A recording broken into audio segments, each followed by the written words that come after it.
All right. Good evening. I'd like to call to order the Program and Personnel Committee meeting. If we could stand and say the Pledge of Allegiance.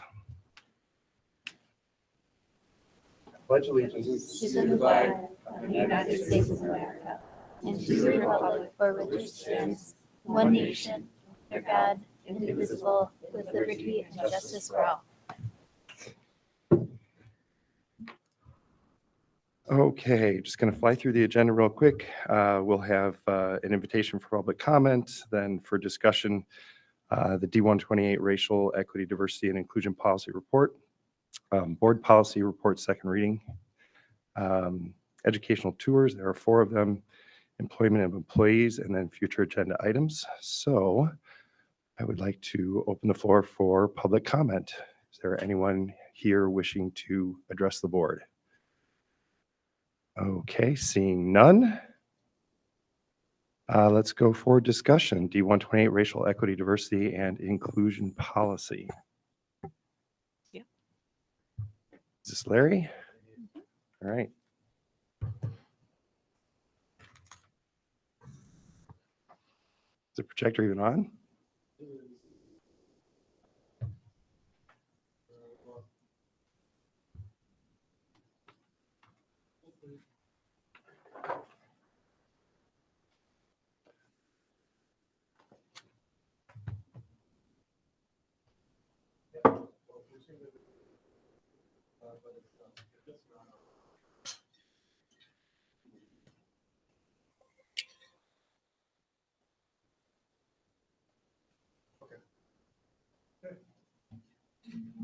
Good evening. I am excited to share with you our second equity policy update for the year as we continue to monitor the metrics within our policy for racial diversity, equity, and inclusion for Community High School District 128. This is another of the series of updates that the district provides to the board and to the community on where we are. This evening's update, I'd like to specifically thank some individuals, our equity coordinators, Tara Young and Matt Carnstead, who were integral in putting this presentation together. Also, Charlotte Eames and the whole data team who supported us in getting this data to provide these metrics to you all. Our instructional coaches who've worked throughout the year providing equity-based professional development for our staff. Mr. Dan Stanley in the business office for their contributions in the work that they've done towards resources for equity. Ms. Mary Toderick, who has provided us an opportunity to collect data from our community around our equity journey. Our Affinity Club sponsors and members who were a part of some of the information that I'll share with you tonight, as well as our underrepresented families who participated, and of course, our superintendent and board president who were active members of several committees that we will talk about this evening. So this policy update will update us on 4 areas. Next slide, Dan, please.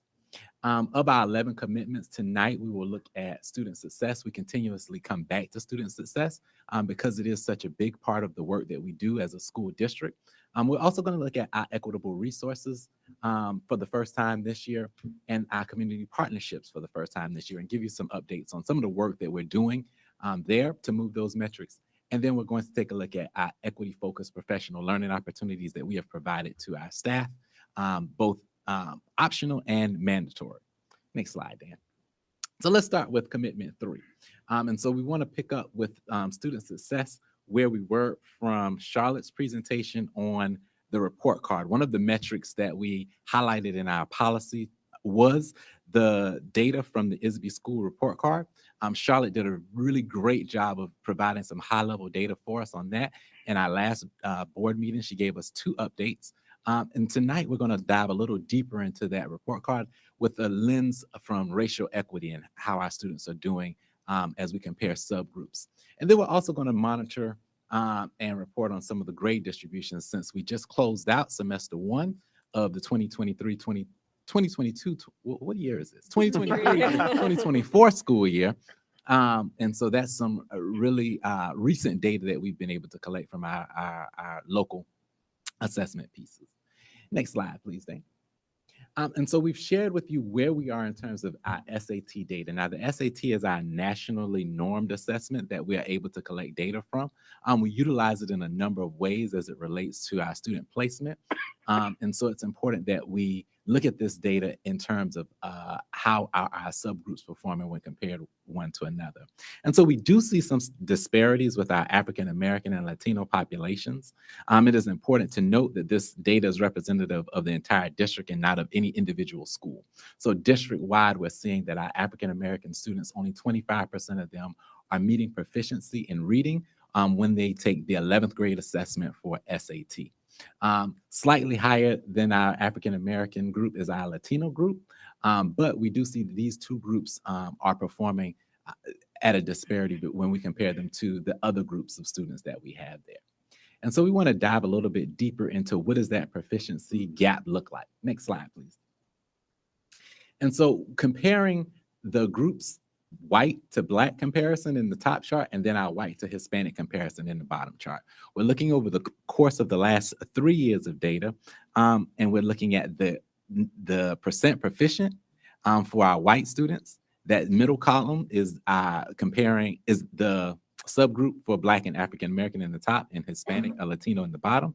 And then that last column tells us what's the gap there in terms of proficiency for those groups when we compare them to their white counterparts. And what we can see is that over the last 3 years, that gap has been inconsistent from year to year. Now, this data does not track one cohort of students over time, but it looks at each individual class. So the class of 2023 compared to the class of 2022, class of 2021. So these are different groups of students each year.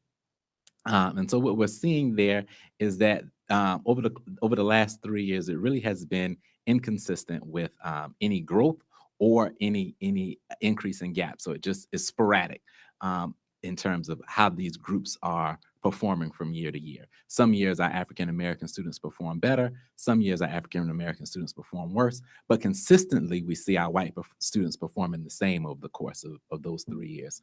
So that gap just moves. And the dependent variable that changes there is the performance of the Black and African American and the Hispanic or Latino students. Next slide, please. And so proficiency, though, is made up of these levels that SAT has decided on. And so level 1 is that lowest level. It means that the student has partially met the standard and has demonstrated minimal understandings. Then level 2 means that they are approaching proficiency, but still have not yet reached mastery of that particular standard. And so level 1 and level 2 both indicate that the student is not at proficiency. Once the student meets standards at level 3, they are considered proficient. And then level 4, they've exceeded the standards, so that is also proficient. So the proficient line really lies between level 2 and level 3, right? But these levels give us a better indication of to where our students are performing. Next slide, please. And so when we look at our African American students, our previous data showed that 75% of them were not proficient. When we dive deeper into that, 50% of that 75 are performing at level 1, meaning that they're demonstrating minimal understanding of the knowledge and skills needed relative to the Illinois learning standards. So that is concerning for us, that not only are they not proficient, but this group of students is at the very bottom level of performance in English language arts. 25% of them are at level 2. And then of the 25% who do reach proficiency, meaning that they have achieved level 3 or level 4, only 8.3% of them are at level 4 advanced proficiency. So we do have some concerning data around our African American student performance there. Next slide, please. Now, when we compare that to our Hispanic and Latino student performance, one thing to note is that we do have a significantly larger group in level 2, meaning that we do have opportunities for our Hispanic and Latino students who are not at proficiency yet to reach proficiency because they're closer to that bubble. And so we could push with intentionality and intentional resources or interventions, we could push the level 2 students into level 3 and therefore getting more of our Hispanic and Latino students into proficiency. So that's good news there. And then when we look at our Asian students, you'll see that more than half of our Asian students are exceeding the proficiency level 4. And then a very small number of students in level 1 as it relates to our Asian students. So almost the inverse of what we see with our African American students. And then 2 or more, we see that the majority of them are at proficiency and reaching levels 3 and levels 4 proportionately. And then level 2 and level 1, we still have some students there, but overall about a third. And then finally, our white student performance is there, where we see that the majority of those students are reaching proficiency, very few in level 1 and then some students in level 2.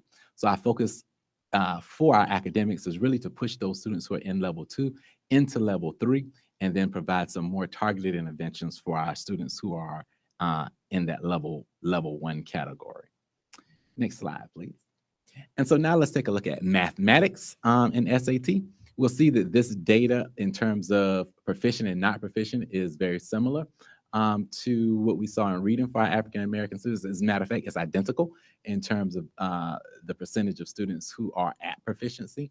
For our Latino students, we see a slightly lower number of percentage of our Hispanic and Latino students demonstrating proficiency in math when compared to reading. And then by and large, overall, our Asian 2 or more races and our white students are meeting proficiency. So again, let's take a look at the gaps that we have for mathematics, and we see the same thing. Our white students, when compared to our Black students, are demonstrating more proficiency. That gap there in that third column we're still seeing is inconsistent from year to year. Again, I do remind you that we are looking at cohort to cohort data. And so it's just a matter of how this particular class of students is performing at this particular time. But our white proficiency is remaining relatively stable, while we see ebbs and flows in our African American and Hispanic population. And so as we look into the level 1, level 2, level 3, level 4 data, again, identical data for our mathematics is that half of our African American students are not performing, are performing at level 1 for mathematics and 25% at level 2. Again, identical data to our reading. So our African American students are showing the same performance gaps in English as they are in math. But when we look at our Hispanic students, when we looked at reading, we saw a more significant number of them at level 2. When we look at mathematics, though, we do see that a shift there. So more of our Hispanic students performing at level 1 than what we saw in reading, and then a significant percentage of our Hispanic students performing at level 2, and then very few at level 4. When we look at our Asian students, we see, again, level 4, more than half of our students are exceeding in mathematics with our Asian population, and still few at level 1. 2 or more races, again, we have the majority of our students at proficiency, and about a third, a little less than a third, not meeting proficiency, but then a more equal distribution between levels 1 and levels 2 when we look at that particular demographic. And then our white students, again, performing at proficiency, over half performing at proficiency, about 28% at level 2 that can be moved into level 3, and then a smaller percentage at level 1. And so that's the mathematic comparison. So that was a look at our national data trends in terms of how we're doing by race. So let's look at now some of our local data that we have, and that is our grade distribution from Q1. Now that first column is our overall demographic. So what percentage of our student body is made up of each subgroup is there. And what we should see is proportional representation across that graph there.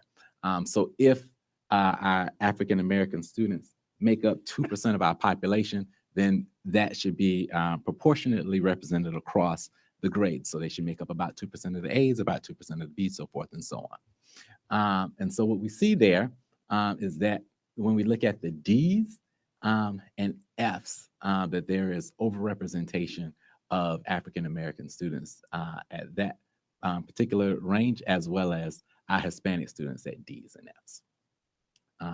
And so that's something that we are noticing as a trend for our grades by distribution. And so some opportunities that we have. Going forward, what we want to do is, as we consider both our national data and our local data, is utilizing our STAR data to provide focused intervention to students. STAR is the assessment that is administered within our district and provides our teachers and staff with immediate assessment data from our students that will allow them to see where our students are deficient and strengths, so that we can target the interventions that we're providing for them in the classrooms based on the student needs, so that can transfer into stronger performance in their average grades, their GPA, as well as better performance on the standardized assessments. Our work in the 9th grade heterogeneous class is allowing us to identify priority standards, so that our curriculum is focused on those standards that we've identified are the most frequently assessed standards, or the standards that we've identified as the standards that are transferable skills that are necessary for our students to do well in courses, as well as on standardized assessments and in our local assessments. Our curriculum design is allowing us to make sure that we are providing every student with on grade level materials that will allow each student to have an opportunity to have a robust, rigorous curriculum within their courses, regardless of placement. And then some of our targeted intervention programs, looking at our Tier 2 and Tier 3 interventions, which are being redesigned for us for 2024, 2023, 2024. 2024, 2025, still a new year, and targeted interventions, looking at our PAUSE program, making sure that those interventions are targeted and providing necessary supports for students in need with our PAUSE program. And our literacy and math labs will allow students to get drop-in support, continue to get drop-in support as necessary, and as we identify in our curriculum areas where our students need additional reinforcement, they can get that from the interventionists in those areas. Next slide, please. Maybe we could pause. I just think it might be helpful for the board to be able to ask a few follow-up questions about before we shift to attendance. Sure. Any questions about student achievement, either SAT or grades, before we switch to another topic? I do. So Larry, when you said, am I on here? Yeah. So when you said that we want to push our level 2 students into level 3, what does that mean? So what that means is we have students who are at level 2, they are approaching proficiency. No, I'm sorry, I don't want to interrupt you, but I understand it means, know what level 2 versus level 3 means. What does that look like? When you say that you're pushing them, we want to push our students from level 2 into level 3, is that a part of pushing them into a more rigorous curriculum? I understand the end goal is to have everybody at 3 and 4s, but so that's the goal. You're saying that that's the goal. Yeah. So it's the part of our curriculum work in ensuring that we're using data to support what we're teaching in our classes. And so looking at a level 2 student, right? What are the areas where this student is close to proficiency, and providing them with individualized support so that they can work on those skills that they're almost there, right? And so just So identifying deficiencies and Yep. targeting those deficiencies to bring Sort them of up by student, by standard. by standard. Mhm. And then when you said that you were wanting to use the STAR testing data for focused interventions, what is that going to look like? So exactly that. So we have the SAT data, but the STAR data will give us more real-time information and will allow our staff to group students based on identified areas that may be similar, so that they can provide small group instruction. They can assign them to the math or literacy drop-in labs, and we can use it to give them the additional support in the PAWS program, or move them out of PAWS because they have demonstrated that mastery in those skills. So are we talking more tier 2 or tier 3 intervention? I mean, is that something that's going to be implemented through the classroom teacher, or are we making plans for additional support for the Right. classroom teacher? We are planning to do a presentation on our enhanced MTSS tiered intervention. We have had a couple different models at both Vernon Hills and Libertyville with just different staffing plans. But this year will be the first year that our plans for the fall will be to have a consistent intervention framework at both schools. So we will be forwarding delivering a presentation to the board as part of a staffing plan, but it will be redesigning the tier 1. That when you say, what is the plan for this? It has to be systemic and actually focusing on bubble students. That actually is difficult for me to hear, because I really want to think about, our work is to make sure every student is proficient.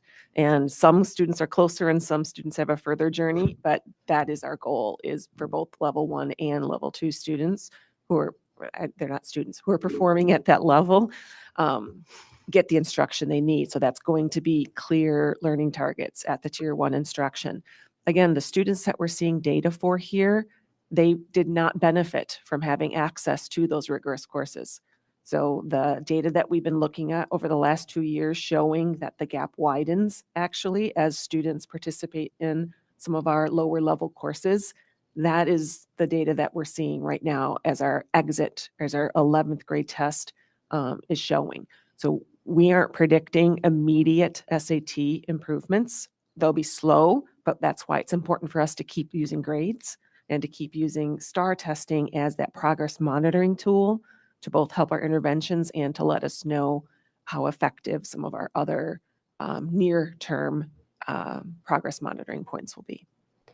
Because we're not seeing any significant close in the gap in 2 years. Right. So what we're doing isn't working. Well, but we really, when you say what we're doing, what do you refer to? I know, because I don't know what we have done. Because we have implemented very few things. Next fall will be the first time that we're implementing the heterogeneous curriculum For 10. where we're for grade 9, where we are, which that means quite a bit. So it means not having not having team taught the class where we were grouping students who had deficits. So in terms of the things that we've been doing for our equity plan, in terms of adjusting our interventions, that has started to be in place this year and will continue to improve. We've been working primarily on a lot of the affective parts in terms of the affinity groups that you're going to see a lot on here. I think moving the needle on academic achievement is going to be the one that requires the most time, because it requires the most change in programming across the whole curriculum and across the whole buildings, where things like changing our attendance protocols, making sure that we have affinity groups and other things for students, making sure that the way we implement our discipline policy is consistent across all races. Those things have a shorter runway time for implementation than some of the things that we're seeing that will influence SAT scores for 11th graders.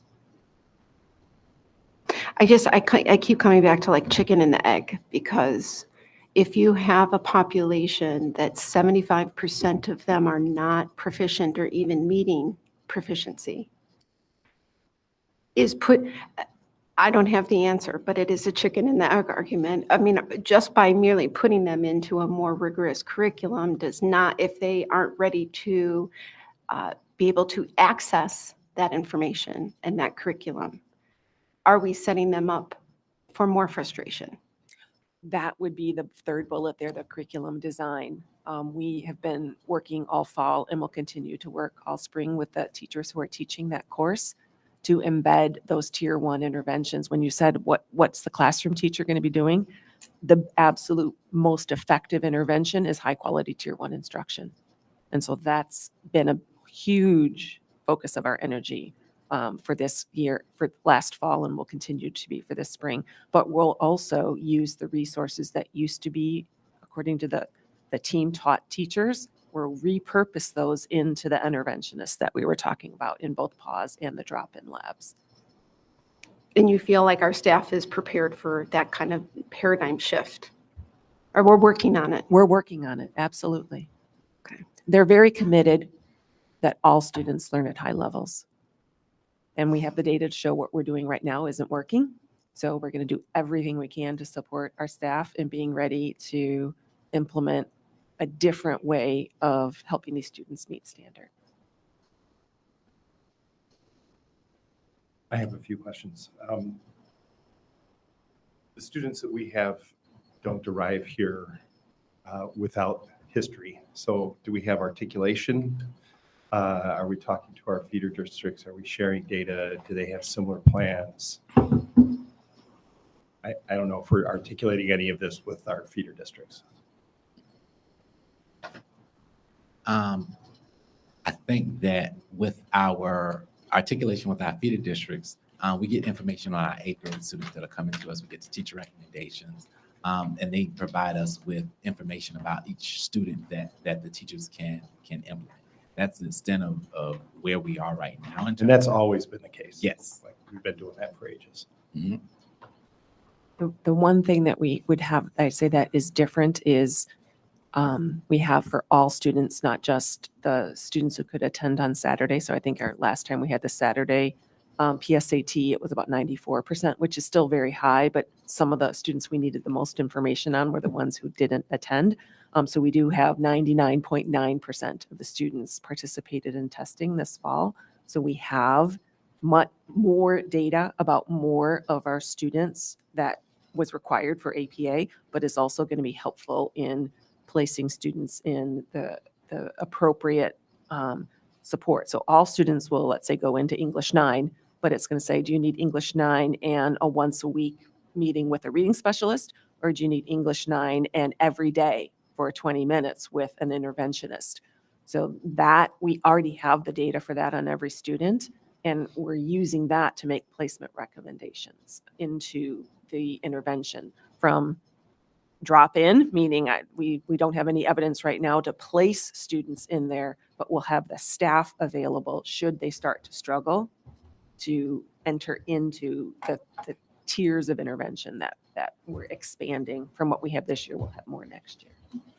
Yeah, I had a similar question that I think asked before is there a way for you to, since you have that incoming 9th grader assessment or where they're placed already, can they be put into summer school and such before they even start 9th grade? So what can you do so they're just better prepared for high school and kickstart that journey better than after they get here? We do have a summer school requirement for students with IEPs who need what's called ESY, Extended School Year Experience, and that's called for in their IEPs. For other students, we've had a summer academy, but the evidence to show if it's really implementing and meeting the needs of students, we haven't done all of the work we need to collect that kind of evidence. But we are planning to redesign that particular program as we're developing the 9th grade curriculum. So it's one of those things, we're redesigning the 9th grade curriculum so it is accessible to all students. And as we have the learning targets and some of the common assessments and all of those things developed, it'll be much easier for us to then get data from our 8th grade feeder districts. Because again, they use different progress monitoring tools, but they could report to us areas of strength and areas of deficit by learning standard. We just have not had that kind of communication yet. It's been definitely more holistic about recommendations, about, I would say, SEL needs or students who might have attendance concerns or other kinds, other kinds of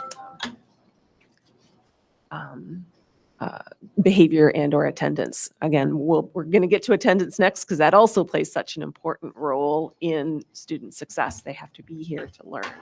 So, I don't want to downplay the information we get from our 8th grade feeders on profile of student attendance and other things because that greatly impacts their learning.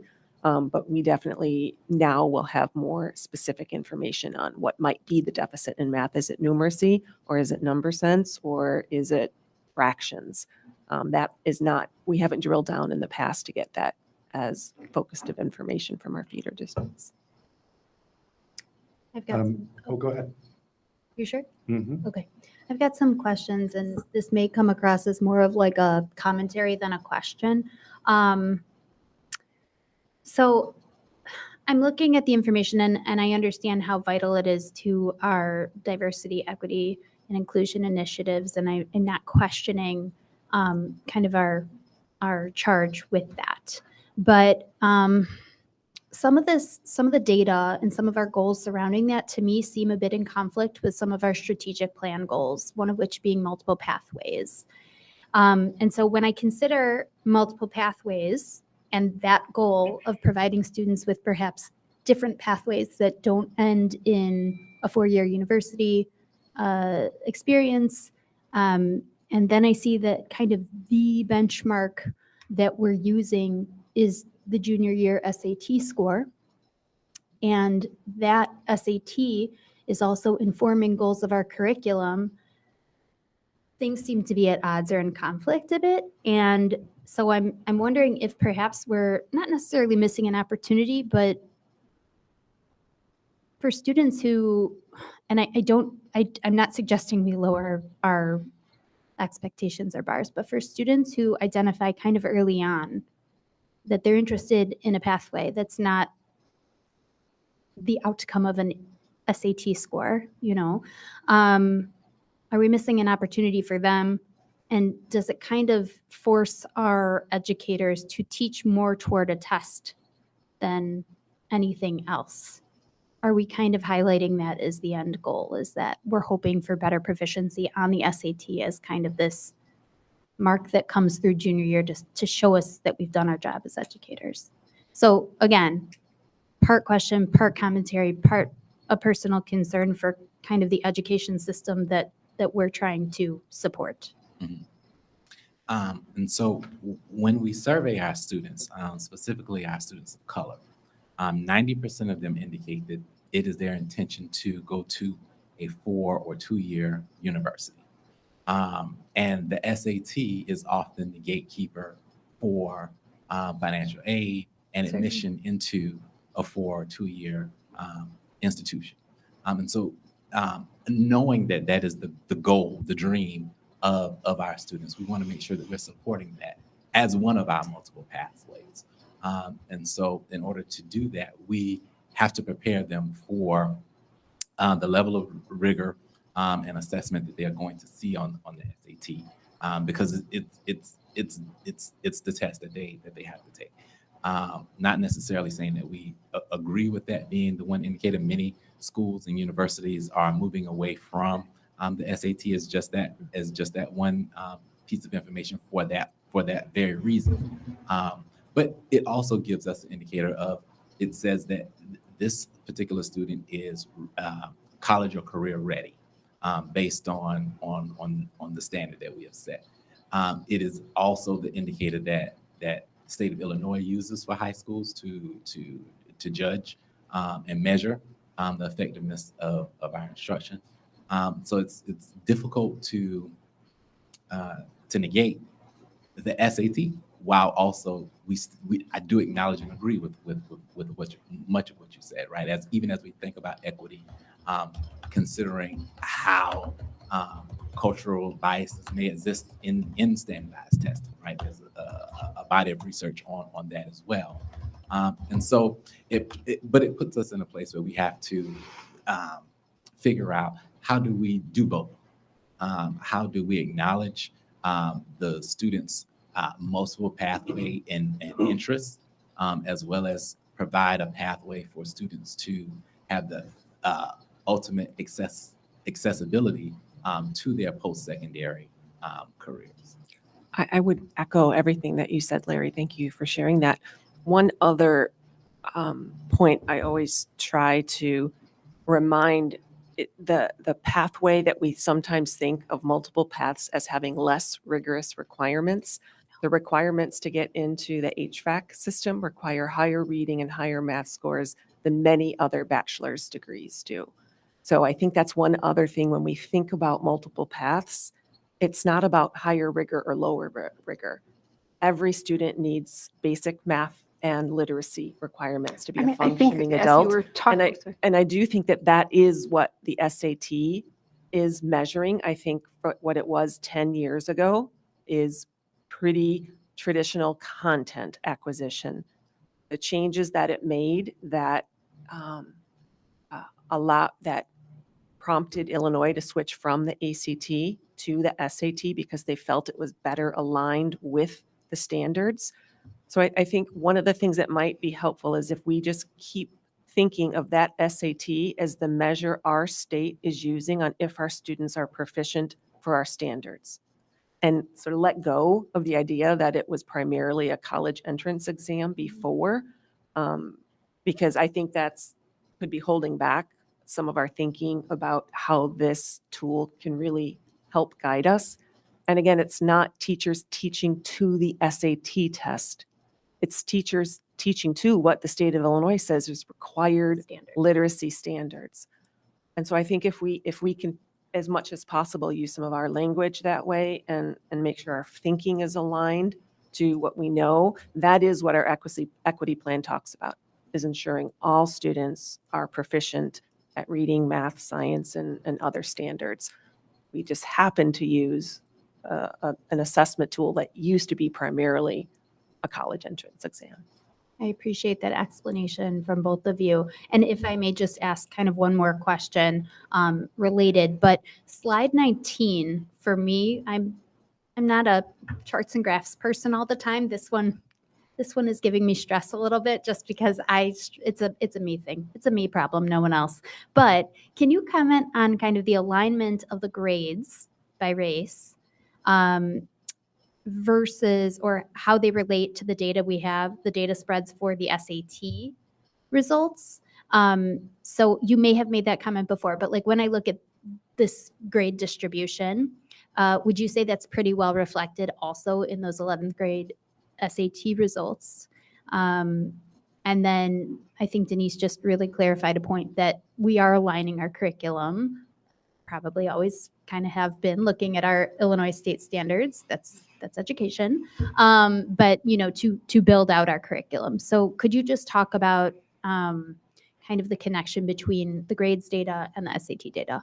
Yeah. So ideally, what we should see that our grades should also be aligned to our standards, and so our grades should be an indicator of how well a student will do on the SAT because the standards and the skills are the same, right? So if a student is mastering any specific or particular skill in a class, that mastery should transfer into mastery on any assessment, whether that is SAT, STAR, or any of our local assessments. It should transfer there. Right now, we do not have that necessarily. We've not collected or had some intentional work outside of the work that we're doing right with the ninth graders to ensure that alignment is there. The work right now with the ninth grade heterogeneous class is to ensure that our curriculum standards that we've identified, our priority standards and our transferable standards, to ensure that we have a curriculum and assessments in our classrooms that are reflective of the skills and standards that they will see there.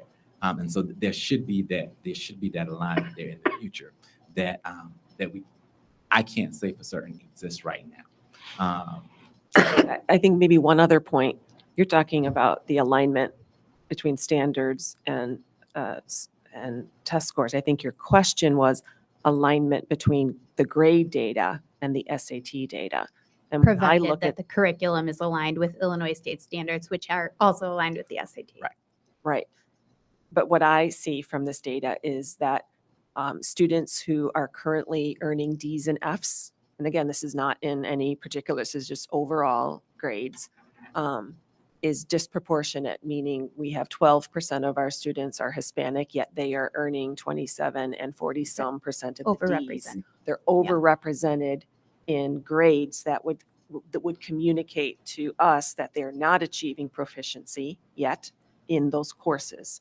So if we're looking at course grades as some of those progress monitoring tools to say, are these kids going to be successful on the 11th grade assessment? Right now, currently our grades would be saying they're also showing disproportionate, that we have students who are minorities are also receiving lower grades in the courses currently. One question there though, right? Like when you're using percentage as a standard, that is a little bit deceptive or tricky at times, right? Because if you have a particular race that is in a minority, a very small change in the grades or level would change that percentage by a lot, Yes. right? It might sometimes take just even one student to go from one grade to the other to change the percentages dramatically. So we probably need to look at numbers a little bit differently and not just in terms of percentages, because that doesn't tell the full story. It might just tell the wrong story in there. So have to be careful. I do think that keeping in mind the number of students in these groups is one, and that's why we're presenting district data. So it's to increase the sample size because there is small populations at each site. So when we look at district data, it is somewhat combating the really small sample size and the over impact it can have. But that definitely is something that I think accounts for that volatility that we're seeing from year to year, where the white students, where we have hundreds of students in that group, it's only changing by a few percentage. But what's staying the same is the gap. Mhm. And so I think that that's really the data that, to me, we need to be keeping our eye on. The other thing to note is that we are accountable in the state of Illinois for those percentages. So, it doesn't matter if it's 4 kids in that group or 40 kids or 400. That is the accountability metrics that the state of Illinois uses. So I think we have to look at both percentage and number of students. Okay, I'm going to jump in.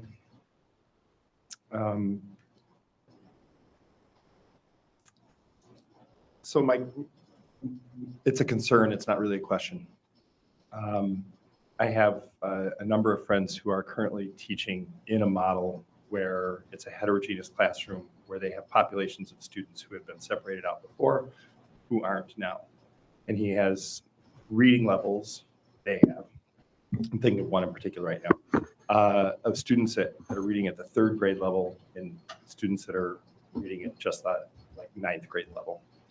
And that's a huge disparity in abilities within the classroom, backgrounds, what they can do, what they can read. And so it's my concern is the training that we're giving to the teachers to be able to accommodate teaching in a heterogeneous classroom. And then the support. So for example, that classroom teacher is going to have to provide the data that's necessary for someone to say that that student needs to go to pause or to one-on-one intervention.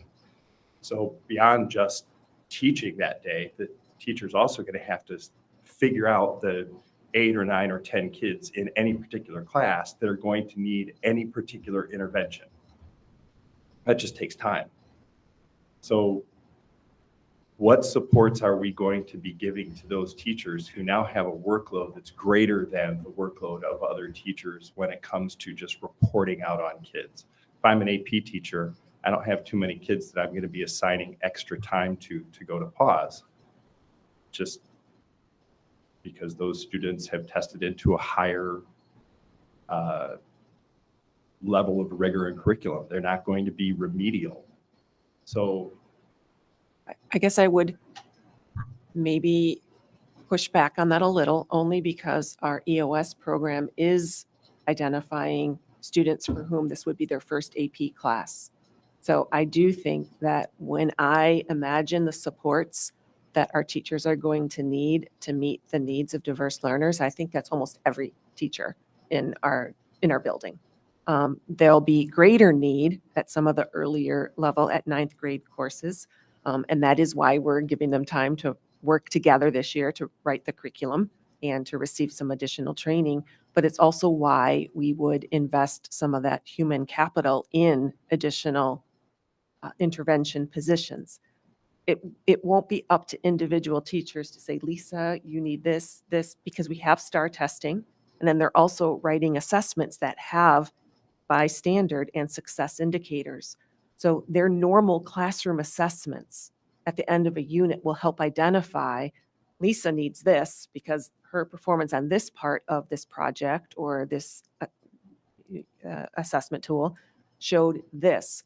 That will be easily communicated then to the drop-in lab or the pause person. It's because it's not every teacher doing everything in isolation randomly that we're having them work together, that this system could not probably, I've seen it work at other school districts where it's not every teacher working in isolation. It's PLC teams coming together and saying, when we gave that assessment last Friday, which kids needed help on writing their thesis statement and which kids rocked on it? Okay, great. Let's do some tier 1 intervention here in the classroom. And after we try that, if there's students who still need that support on that writing task, that's the students that we would recommend for the drop-in lab. It is actually a part of what high school PLCs is all about. You served on effective PLCs. That was some of the work that isn't in addition. That's the core work of being a teacher.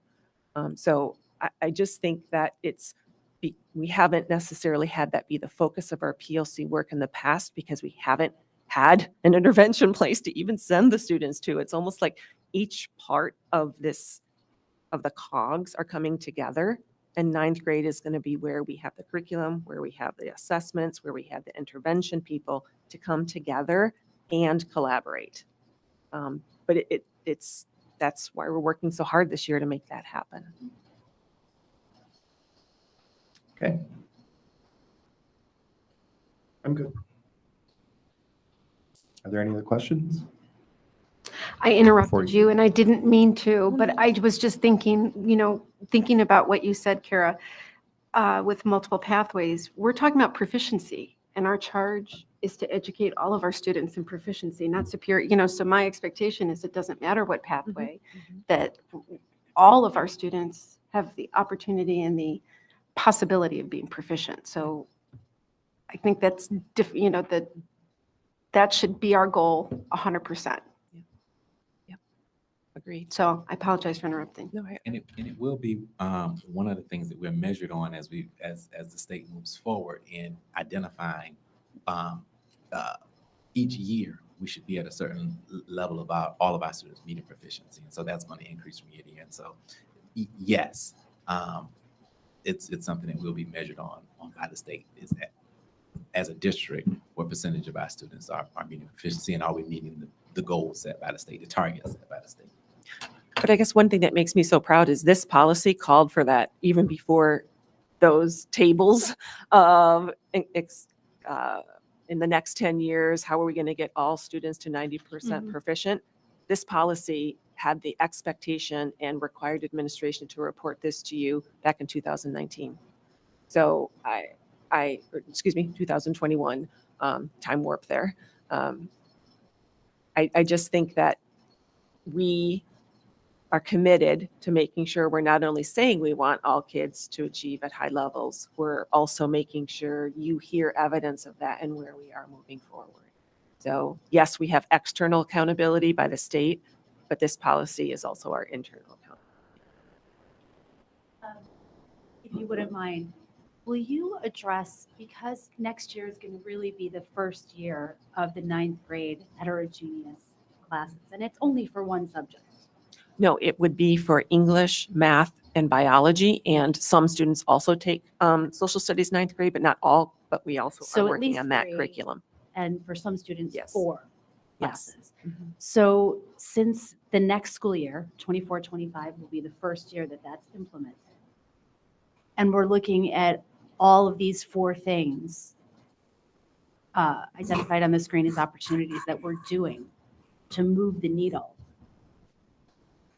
What's realistic in terms of seeing the data start to change? So I wouldn't expect, and I want to be sure we set the expectation clearly of it's like a big giant cruise ship that we're slowing down and adjusting the direction. And that doesn't happen in 1 year. So next year it'll be for 9th grade. Right. Then that will expand. And then we're going to start holding the system accountable for producing results that would look like closing the gaps. Those 9th graders aren't going to take the SAT for 2 years. So I just want to be sure we set an expectation that's clear for us and for the public as to when really will we start to see changes so that we can expand, and just be realistic about the Yeah.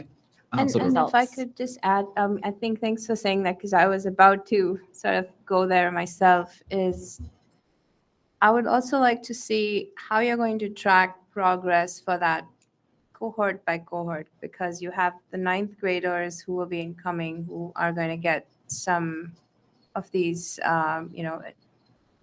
instructions. Well, how you're going to baseline them, and then, how did they do in the 10th, and then eventually they'll take the SAT in the 11th. And I'd like to see how are you tracking kind of that group versus, I think when we have a mixed cohort where some had the benefit and some didn't, it's a little hard to say how are you progressing. So to respond to both concerns, the data that's reported on the school report card is 11th grade data. And so when we talk about heterogeneous class, we're talking about next year's 9th grade students. The data on the report card will not reflect that, as you indicated. But what we will have and what we can track will be that STAR data. So we will be able to collect where are those students when they come into us at 9th grade. This is our beginning of the year baseline diagnostic data that we have for them. Then we will provide for them instruction over the course of the first semester. And then in winter, they would take their middle of the year assessment. That would allow us to see how effective was our instruction for those 9th grade students from the time that they came to us into where we are mid-year. And again, they'll do that same thing at the end of the year. So that will give us an apples to apples comparison and something that we could report out to you all in terms of how effective was the heterogeneous work, right? Did we see these students grow from where they came to us at the beginning of the year to where they left at the end of the year? Did they grow academically?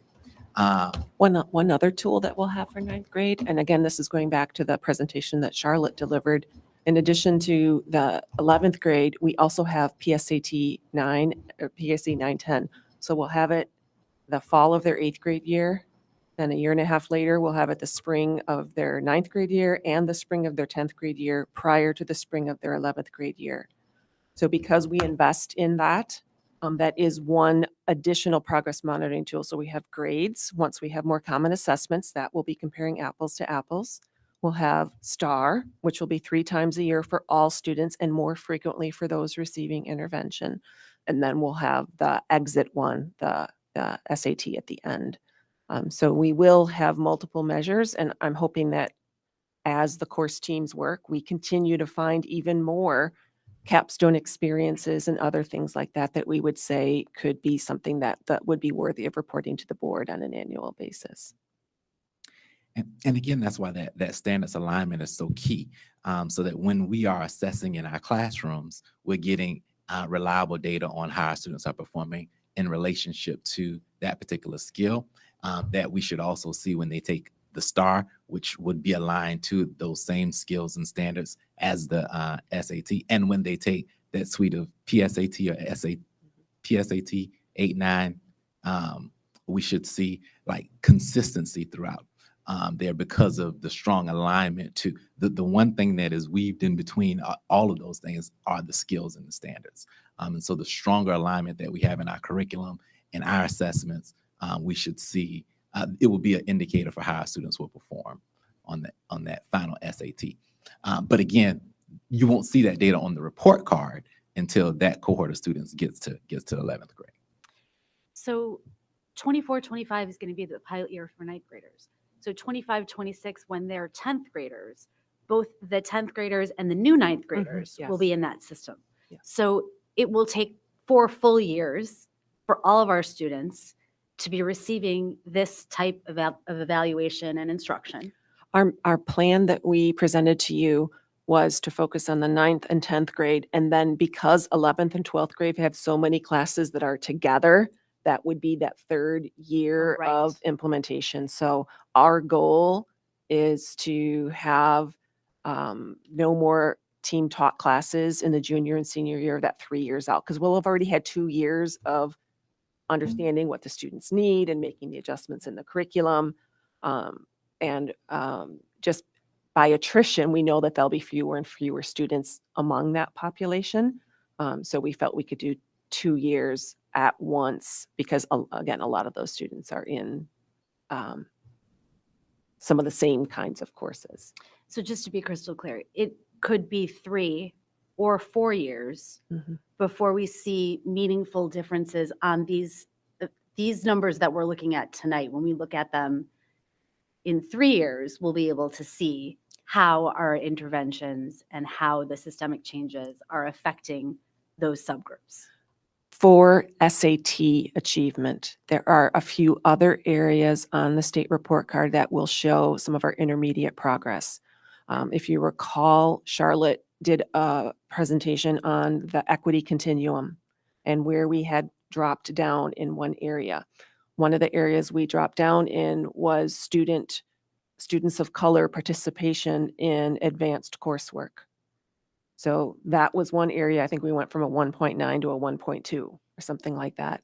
So that is something that as we show increased enrollment and students of color aren't placed in lower level courses, that they're on grade level or taking honors in AP or dual credit courses, that will be one progress that will show immediately because they take our enrollment data every year.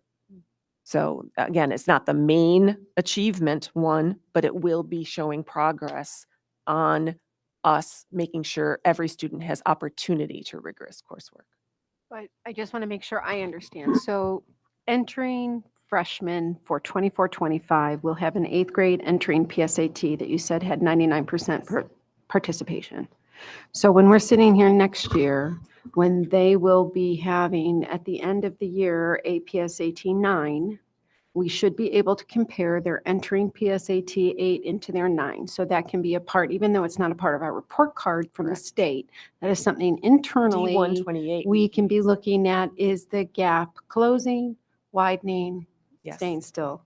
And then going forward, not only will we have that entering 9th grade, but then we will have now a 10th grade that will have had 2 years opportunity. Yes. So internally, we can be comparing that, Yes. even though it's not on the report card, Correct. which I'd much rather be spending more time about talking about, is it working?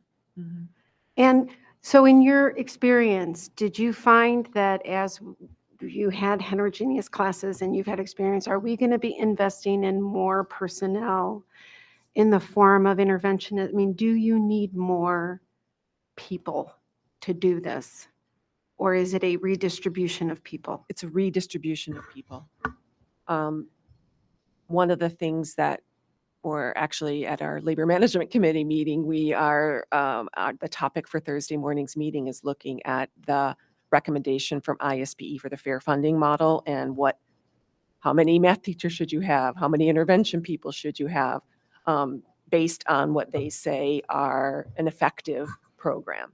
The tentative plan that we have is definitely over what the ISB funding model would be recommending for both our classroom teachers. So our original class sizes is smaller, but also what they recommend for reading specialists at the secondary level or math interventionists at the secondary level. Our preliminary plan is already exceeding what those guidelines would be.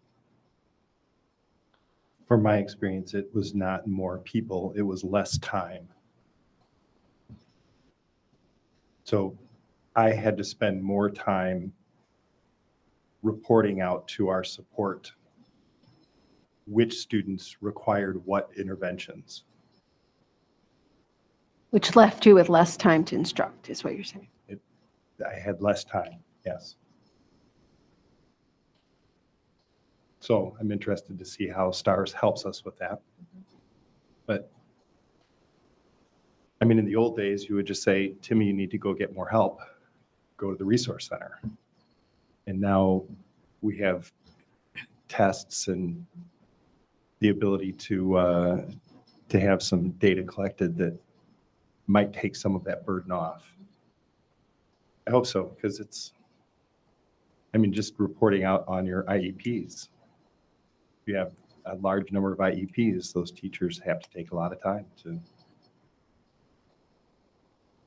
I don't know if every building does it the same, but every week I had to report on every one of my students that had an IEP. That is not the current practice in our district. Okay.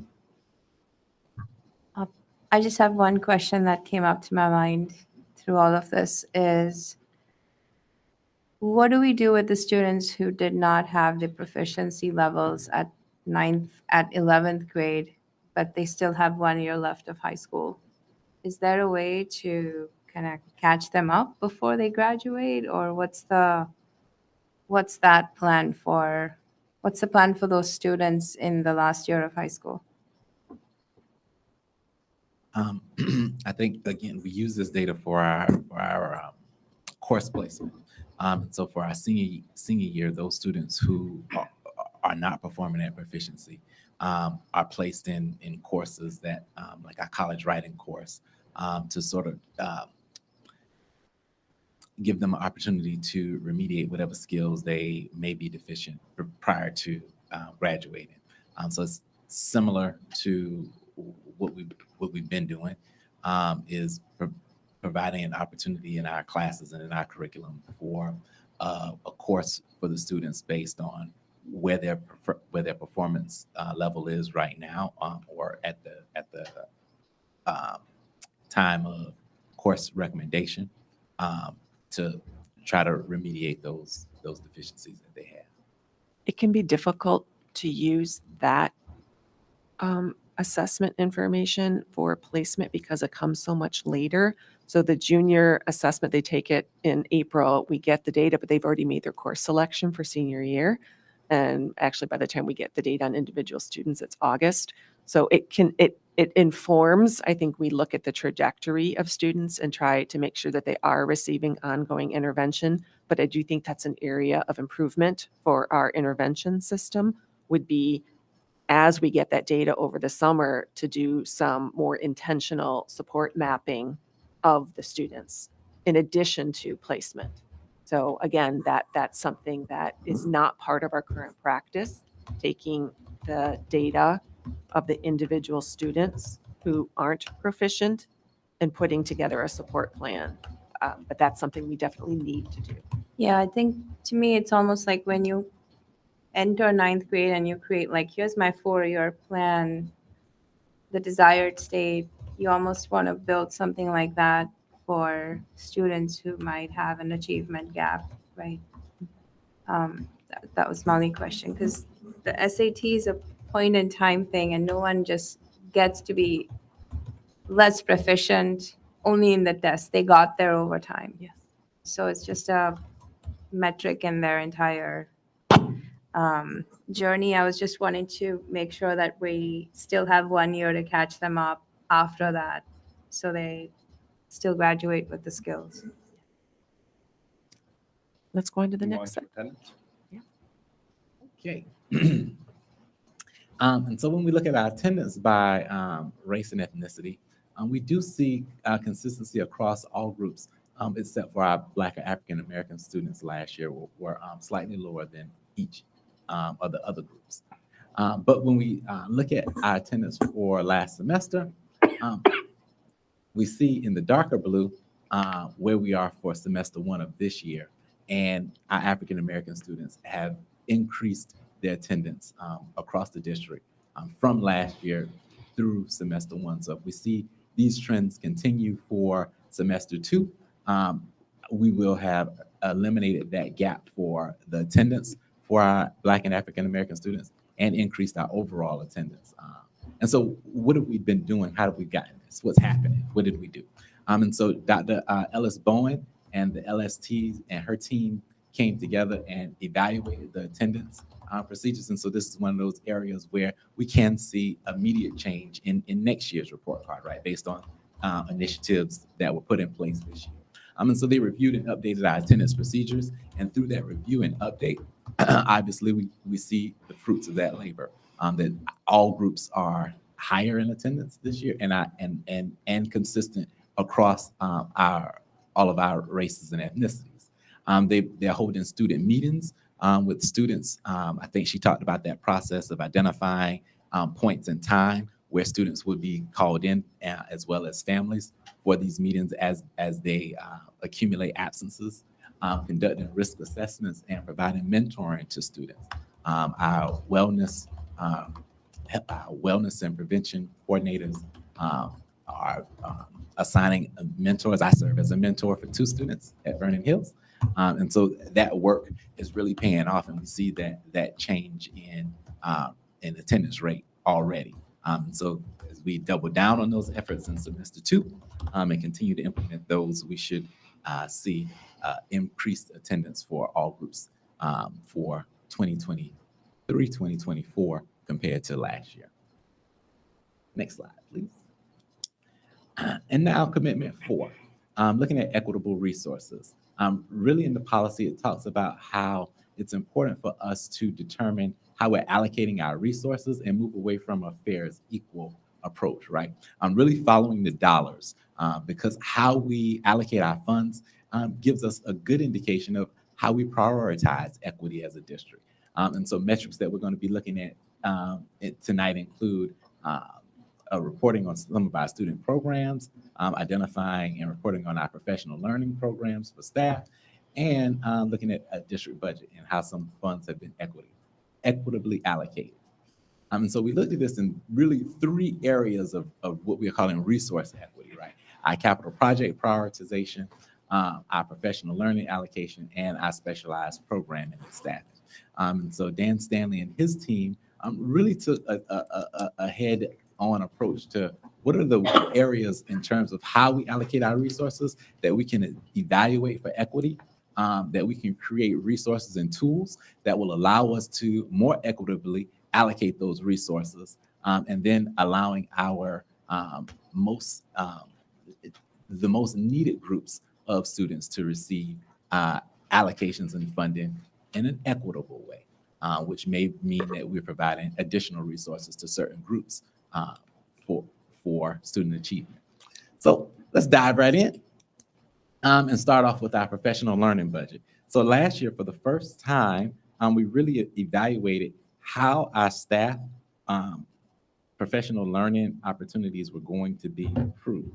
And so we looked at 3 big priority areas that were going to drive the work of approving those requests.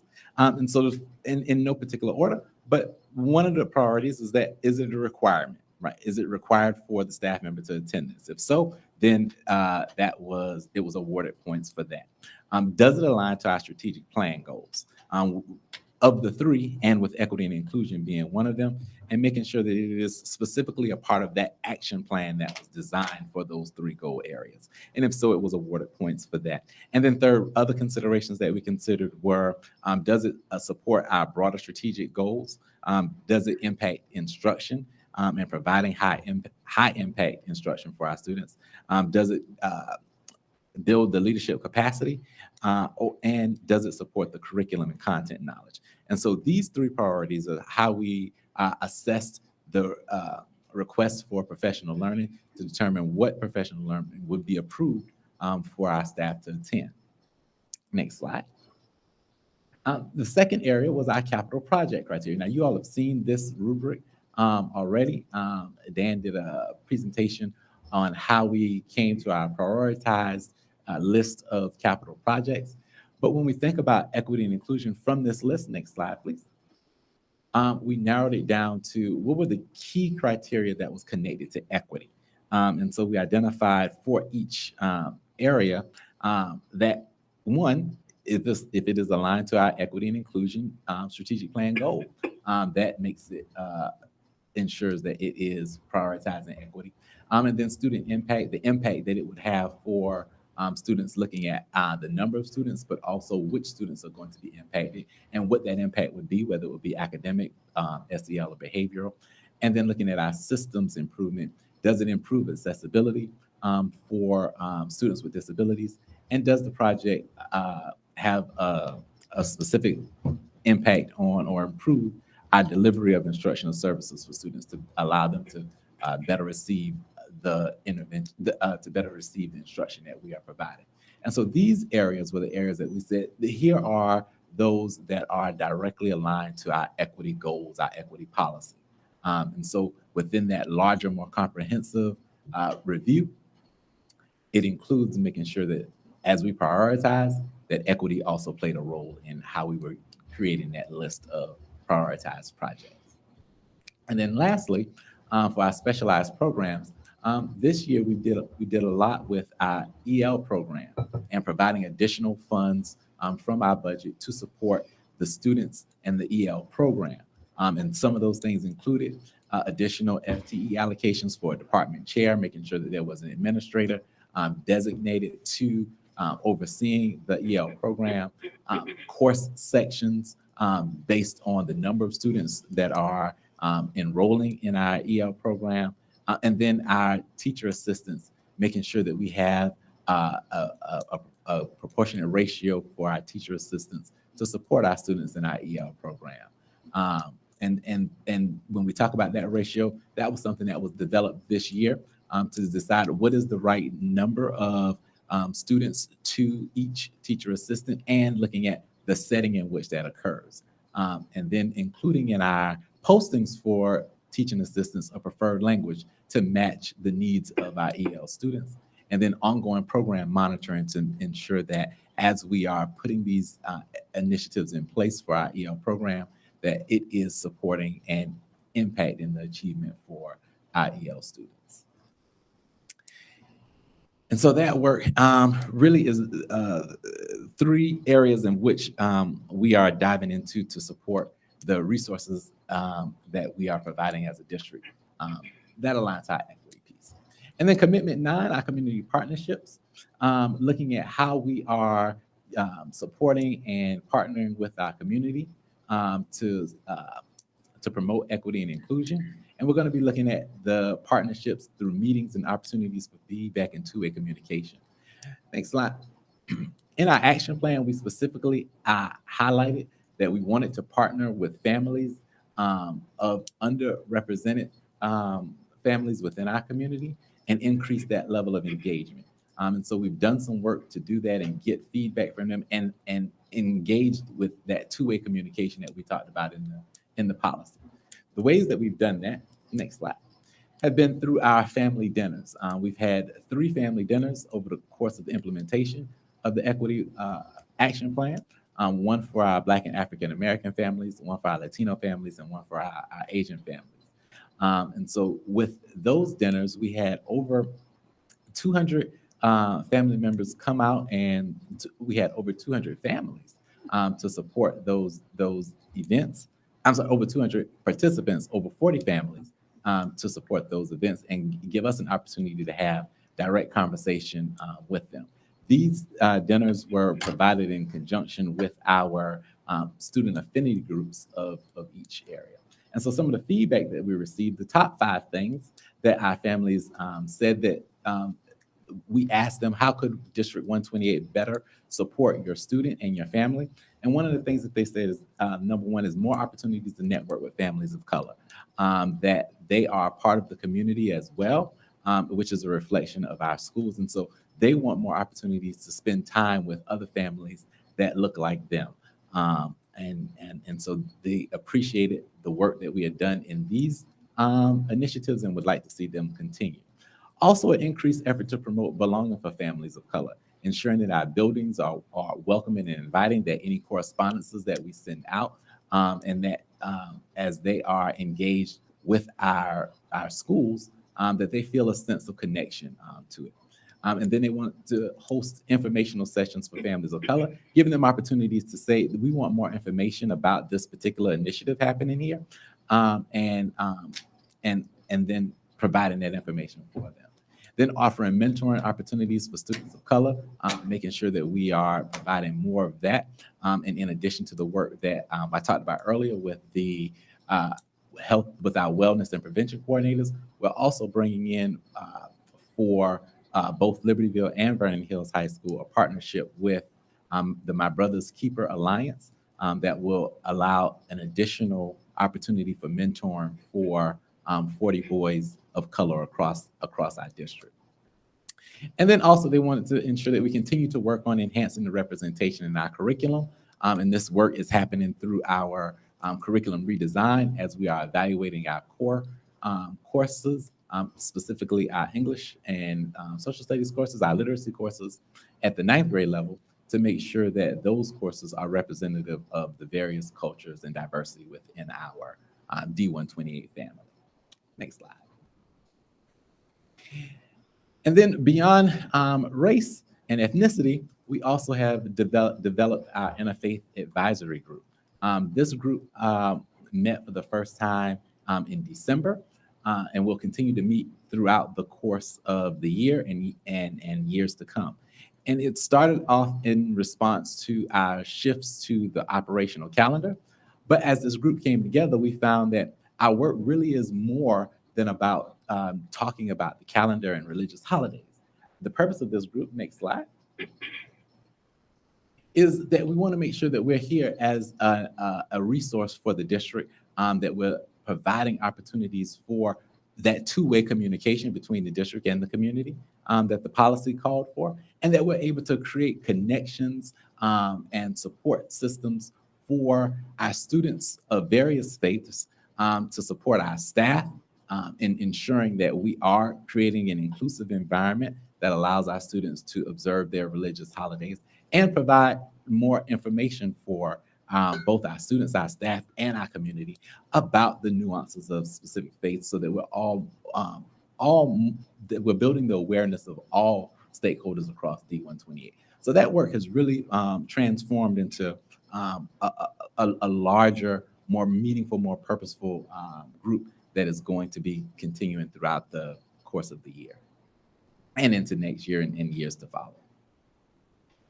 Now, commitment 10 is the final commitment that we will talk about this evening, and that is our equity-focused professional learning.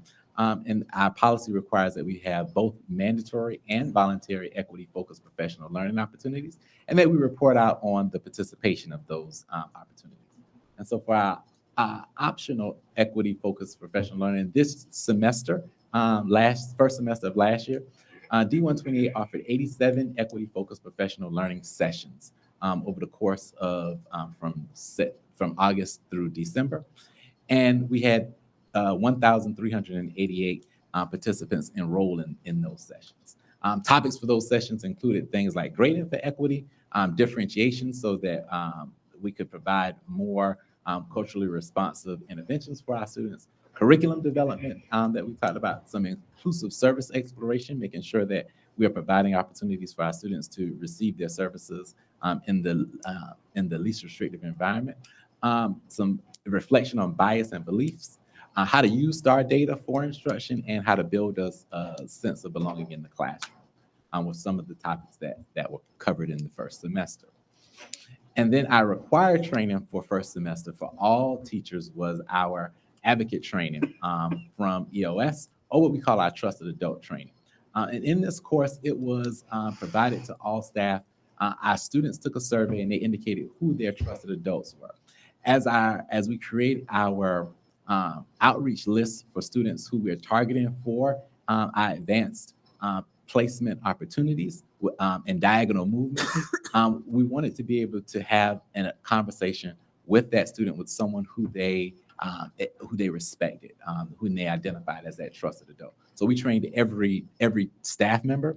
Not every staff member may have been tapped in at this particular point in time because we had a targeted group of students that we were focused on getting to enroll in a higher level course.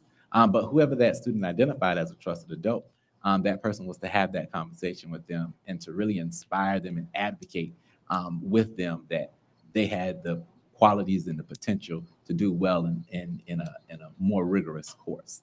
And so we're pleased and happy that our teachers took that initiative because it really speaks volumes to the work that they're doing when our students say, this is somebody that I have a strong relationship with.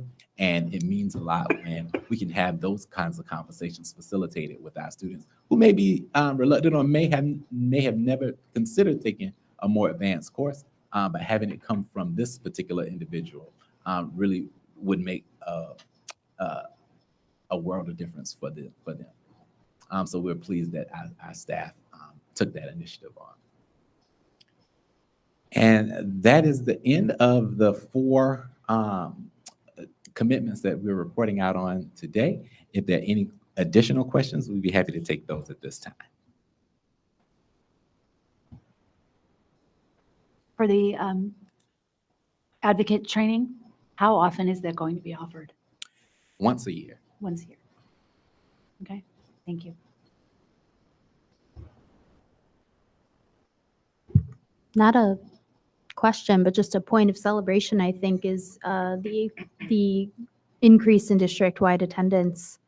Just want to call attention to what a remarkable, amount of growth that was in such a short time. So, Larry, thank you and your team for working so hard on that. It's great. I only report the data.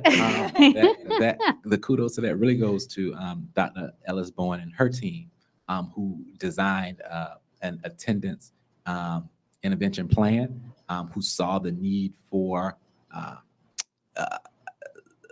the work to happen to really address what's our attendance concerns. Well, I will make sure to celebrate them accordingly. Thank you nonetheless. Yeah, that's a topic that is being reported nationally as a challenge to recovering some of the learning loss from the pandemic. And the fact that we're making progress, not only in the gaps, but in attendance, I think, is definitely something to celebrate. So I want to amplify that point.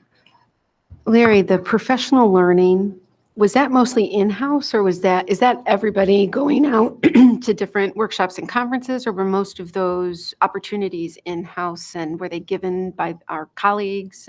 Those are all in-house opportunities that have been led by our dynamic facilitators here in District 128. So our instructional coaches put together presentations, our equity coordinators put together presentations, some of our administrators put together presentations. Some of those things were train-the-trainer models, where our instructional coaches may have gone to a training on doable differentiation specifically, and then they came back and provided that information to our staff. And that's exactly what we want to happen when we invest in them going to these. Oh, for sure. Things like that. So are those numbers pretty consistent, or are we seeing more participation and more interest? I'm just going to jump in on that's a combination of different kinds of staff learning. So the ones that Larry has been talking about, because we draw this data from our frontline system where teachers register for anything from a lunch and learn to an after school session to an all-day training about inclusive practices. So those sessions would be almost teacher or staff, because it's not only teachers, it's staff also. Staff documentation that we need to be able to give them credit for their licensure. So that's where we pull the data from. So it is a combination of lunch and learns, before school meetings, during school where they might have needed a sub, an evening course. So I think that have those things increased? I think I'd have to actually pull the data on that. Larry, do you have a sense if you think those have increased? Our offerings have increased. I think it's a two-layered question. At least I see it as a two-layered question, right? Our offerings have increased. Have the number of participants increased? Well, with the offerings increasing, yes. Are the same people taking advantage of those opportunities? Would also say yes. Right. So are we reaching more of our staff members with our optional offerings? Not significant.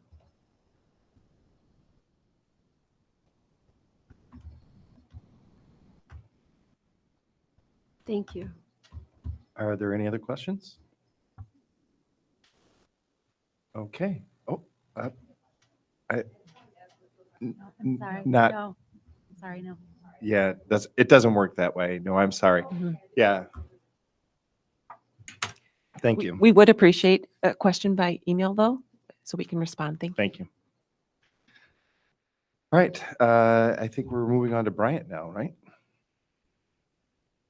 Policy. Board policies, this is our second reading, and hopefully we can adopt our new updated board policies at our January 30th board meeting. So again, just to review that, I think all the dates are in there, that the background information of us going through and reviewing our current procedures, our current policies, working with IASB on those. And then, going through just from June through September, working in our committee on updating our board policies, reviewing them all, sections 1 through 8. And so we are bringing the whole board policy to you to be updated. I've included that document. I think some of the other highlighted some of the changes that we have in the document. And our goal is to have this for approval in January. And then following that, we'll probably have some more updates coming right away. Well, So, I appreciate the memo, the notes that sort of summarize all of the changes were very helpful because it's hard to go back to the old policy manual and compare it to the new policy draft, but having Correct. the memo, even though we've discussed it, it was very helpful to have. So thank you for doing that. Yeah, it's a lot. Mhm. I was going to interrupt Dan, but he looked like he needed to take a walk there. There's something came across today. Frantic sent something out about the threshold. So we've had this conversation before, but I thought it would be appropriate to mention Yeah. the $25,000 to $35,000 The threshold. three of for- us did communicate about that Yeah. today. Yes. So our Okay. threshold, our current board policy is at 25,000. The board policy, because of the timing of us updating our board policy, some of the new changes are not in this, and that's why a new set of recommendations will be coming forward from the IASB press. And so that may be included in there. So what Don's talking about is that going out for bid, the current threshold is $25,000. And so anything over $25,000, we have to go out for bid. The recommendation, the language has changed that you can increase that to $35,000. Obviously, so we're not in compliance because 25,000, if something is 27, we follow our board policy, we go out for bid on it, and it's within the law. It's just a matter of whether or not we want to increase that to 35. So that'll come in our next round. So it's just the odd timing of us trying to get this, and IASB, I think Tammy, had indicated maybe that some of those were going to come out in early fall. They got delayed a little bit, their recommendations from IASB. They usually put it together in a whole packet. So. Okay, and then there was one other, there was a law that changed January 1st for library media centers Mhm. that said that districts had to either adopt the National American Library Association's Library Bill of Rights, or they had to come up with a policy statement that forbids book banning. We already are compliant. We already have as one of the points in our current policy that we will be adopting that we follow the American Library Association's Library Bill of Rights. So we're good to go there too. And then were there any other comments about board policies? the second reading, we're usually exhausted. Mhm. So I have none others. All right, let's move on. Educational tours? Yes. There's 4 educational tours that you have access to. I would like to file this under there are no dumb questions. What is the HOSA Club? So funny, that's the only Because question it's I not had. even on the activities list. Yeah, it's not listed in our student activities. I think it's health occupations. And Health it might be, it should be listed on there, but it is one that is connected to our CTE program and is actually a club that we need to have in existence to be eligible for certain grants. So not only is it a good Not opportunity. even criticizing or just one Yes, for my own. I'm like, 99% certain that Okay. it's health occupation student something. Health Occupation Students of America, Awesome. future health professionals. And then Well, for that's good. future reference, can we just have them spell out whatever that club happens to be? Because Absolutely. sometimes I find that I have to go look that up, or I can get it contextually because they're having a chess tournament or something. So I figure that one out. But We will put a reminder to spell out all acronyms in the application. yes, thank you. If there aren't any questions, employment of employees. Personnel report with an ESP and a couple coaching extracurricular staff positions. Any questions? Okay, we're moving on to future agenda items. There are a number of future agenda items listed. Is there anybody that would like to have something else placed on a future agenda? Okay, seeing none, I'm going to adjourn the P&P meeting and move on to F&F. Great. In Jim's absence, I will take us through F&F. And the first item on our agenda is an invitation for public comment. Is there anybody wishing to address the board? Since we have no one in the audience, we are going to move along. First item for discussion is radon testing. is your agenda opening? Pardon me? My agenda's not opening. No, it's here. Now it just did. Just got my- Sorry. Did you get it? Yeah. Okay, great.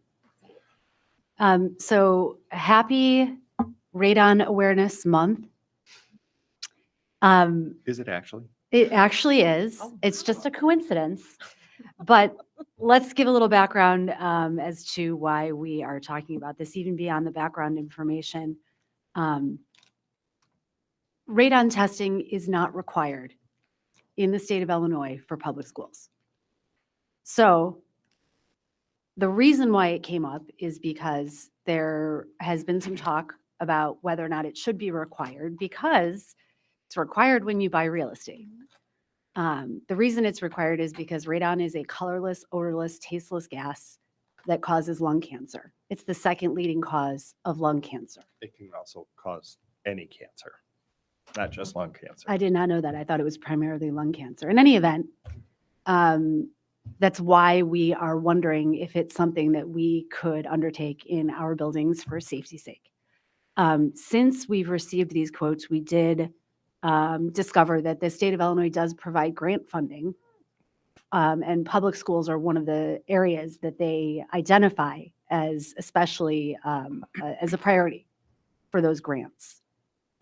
So as we move forward, it is something that I know that Dan and his staff are going to take a look at whether or not it's possible for that funding to be available should we decide to proceed. There is also the opportunity for us to have a staff member certified to perform radon testing so that in the future, we wouldn't have to go out to bid for the additional expense. We could talk about a little bit the first proposal that we got and then the more recent one that's in the board packet and maybe some recommendations as to how we might want to think about radon testing for the district. Yes, so the first proposal we asked our environmental consultant for, and they came back higher than any of us would have guessed at 145,000. That was a pretty comprehensive look. Can you talk about that first one that we got? Yeah, basically in the first one, I sent out maps of all the schools and try to highlight the areas that are either over a crawl, Your mic closer. highlight the areas either over a crawl space or on slab or at grade. When we saw the numbers that came back, realized, we needed to do an in-depth walk the building and go classroom by classroom. So I proceeded with that for the second quote. Explained every area when we walk through, we're over crawl space, you're on slab, marked all the locations, every classroom, office. You don't do washrooms, you don't do utility closets, things like that. So just occupied rooms. So that's where the second quote came from. We took the initial maps and then we, put an actual scope together. And then since then, we've had some questions that have come in today about it. So a few things. One is we didn't really look to the buildings that we leased to look at that. That might be something included that we can just request of the owner. We don't know that. We'll have to look into that and find that out. And then something like this, due to the size of the cost, it would need to be bid. While we're not experts on chemicals and chemistry, not all of us at least, radon testing isn't that complicated to do. And so we can get people to do that. And so it's not something that's exempt from the bidding laws. For example, some people might be able to try to claim like a high level of professional service that you need that, but you wouldn't really have that for something like radon testing. So there's more things that we can investigate in terms of could you look at a smaller sample size to give you a sense and then see if that indicates you need to do more testing. Like similar what we do with indoor air quality testing, we kind of pick some random spots each year to test to try to get a sense. And then if something comes up, we'll investigate more further in those specific areas. But we were trying to respond to just a holistic, looking at all of our buildings. What would that look like to test those? So that's the background information really that I have on the testing and finding out, it's not required by the state. It's recommended by the state, recommended every 5 years. So Have we ever done it? Pardon? Have we ever done it? Not to my knowledge. And not to my knowledge either. So is it worth postponing going out to bid in order to do some research into the grant opportunities, or do we have to have a bid that we've approved in order to qualify for grant? Without having to review any of that grant information, that I couldn't answer that question. I don't know. I don't know yet. Okay. My suggestion would be that we sort of that we pursue that and that we know in what order we need to do this before we decide whether or not we're going to approve the funds. It's possible that we might have to have they call it a shovel-ready project in order to qualify for the grant. And if that's the case, then we can put it back on the agenda and decide whether or not, as a health and safety concern, it's something we want to prioritize or how we want to handle it. But I think we'd probably be best off before we move this to the board agenda for a vote, give the administration a little bit more time to do the research and find out what the correct order of things might be, as well as to find out if that leased building is our responsibility to test, or if we can either have the landlord do it or share the cost with the landlord. And that wasn't a part of the build out for transition? No, since it's not required by state law, it wouldn't have been part of the build out. And since it's not required by state law, it's technically not the building owner's responsibility. If we were doing a daycare center or something there, then it is state law. You have to, as an example. But I've been hearing rumors that there are people trying to push legislation to make this a state law, that every school has to comply. So I'm not sure where that is. But But in the that state will result legislature. in people complaining about unfunded mandates. Yeah. It's the double-edged sword. And we say we want these kinds of requirements, but for some districts, this will be very difficult to fund. Yeah, as you can see, we need to test 428 locations. You know, different areas. Yeah. You know, within Well, the and building. the state has already at least provided Buildings. some funding and a Yes. willingness Mhm. to fund testing because it's easily, it's not difficult to remediate. And, you know, it's sort of it's a preventable situation. So, you know, I appreciate that, you know, that balance between Mhm. unfunded mandates Mhm. and, you know, a school like ours has the resources where if we decide to make it a priority, we can do it, but that's not really equitable.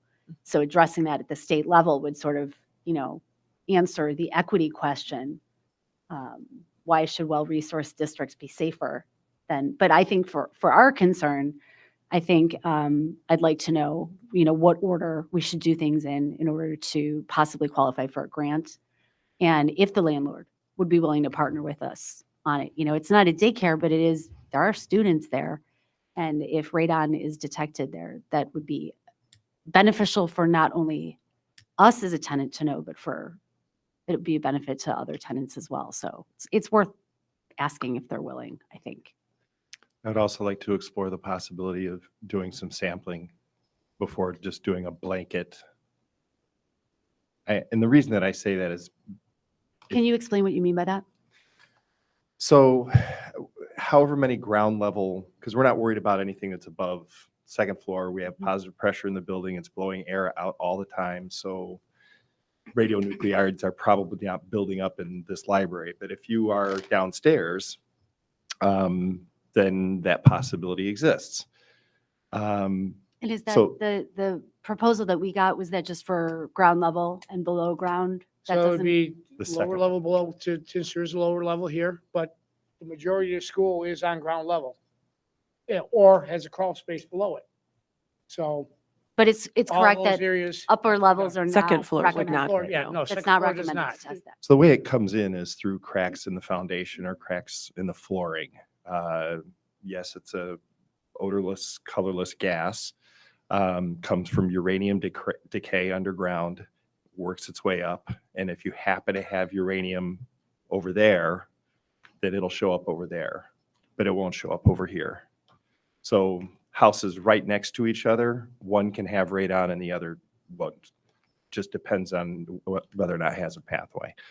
So sampling, I think, would save us some money. And if you detect it, then go in with more aggressive.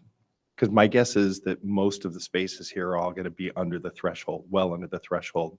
And if you find a space that's even at the threshold or a little above, then you can really dial in and find out where it is. So I believe you. I'm also And- not an expert on radon. And that's why, in order to protect the district's liability, we should check that theory with the environmental company that gave us a quote and make sure that doing that sampling would satisfy Sure. the requirements. Because what I don't want to happen is us to have a situation where we had undetected radon and then somebody said, well, you said that we, Right. And that's not a position I would ever want you or our board to be in. So let's check that and see if it's possible to do just a sampling if the environmental company is on board with that. And if so, then I think that's an excellent approach. One of the things that you said, Lisa, I just wanted to maybe clarify, you said with the requirements. I just want to circle back and make sure this is not a No, requirement. no, yes, thank you for clarifying Just- that.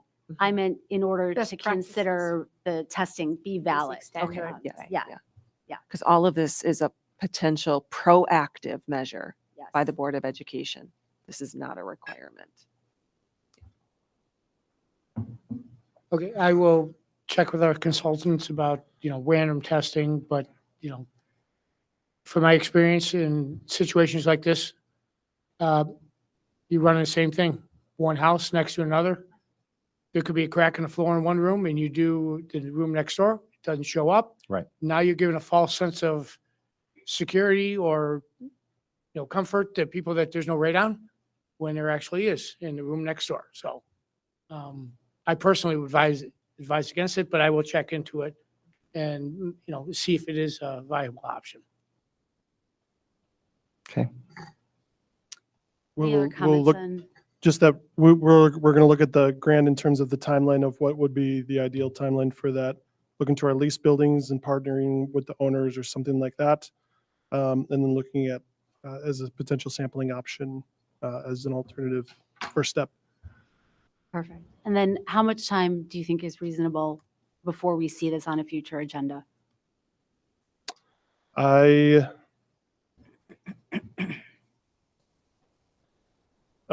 trying to discern if you're asking me, like, are you really asking me, can we see an answer to these questions at the January board meeting versus like the next February committee I meeting? just wanted to set the expectation of when it would be realistic to see this on another agenda. How much time do you need?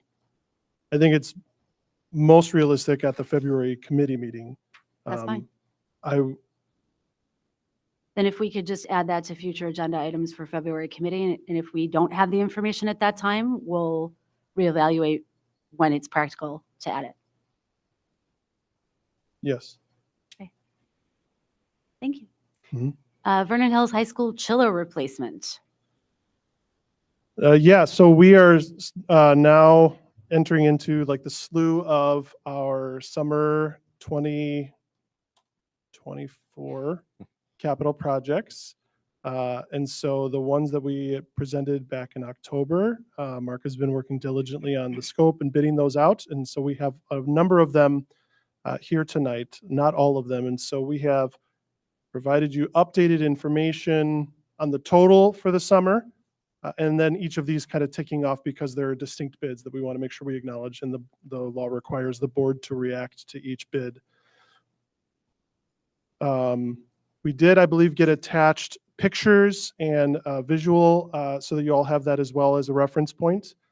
So with that, maybe let me just walk through each one and see how we go.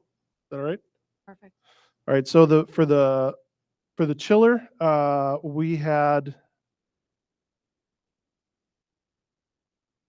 boy, I know I wrote this down. Bless you. Oh, the chiller, sorry, the chiller. This is not bid. This is a co-op pricing contract with Omnia. This is very similar to what we did with the LHS chiller. What's this? Is that installed right now? It was just arrived to the storage building, so we'll be starting it here end of January, beginning of February. So extremely similar process, just replicated for Vernon Hills, except the chillers don't work exactly the same way, I think, right? Yeah, it's different type of chillers. Thank you. So the proposal is 1,170,000, which is lower than 1.2 that we estimated. Does have a contingency of 100,000 in there. This one is pretty straightforward in terms of that. It's not like we had competitive bids. This is a train co-op pricing. Any questions about the chiller? Does that eventually go out to bid, or is it because it's part of the co-op, we don't have to bid it? It is already considered bid through the co-op pricing. So There's- we had meetings and brought individual contractors in, and they put all the pricing together and then came with the proposal under co-op pricing.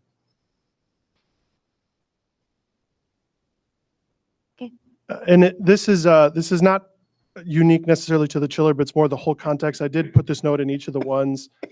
We are trending under in our total so far based on this. So in order in response to that, Mark is looking to add more HVAC and hallway ceiling and lighting to do those because we need to do them anyways. And so if these come under, he's looking to add more there, but we don't have all that information exactly yet. So I just want to give that context for that. That will come at a future meeting. Okay. Moving on to the Vernon Hills High School roof. Roof replacements. So we originally had listed on there roofs 10, 11, 2, and 2A. Those came in under bid, and Mark had an alternate that was added for roof 9. And so taking the recommendation with roof 9,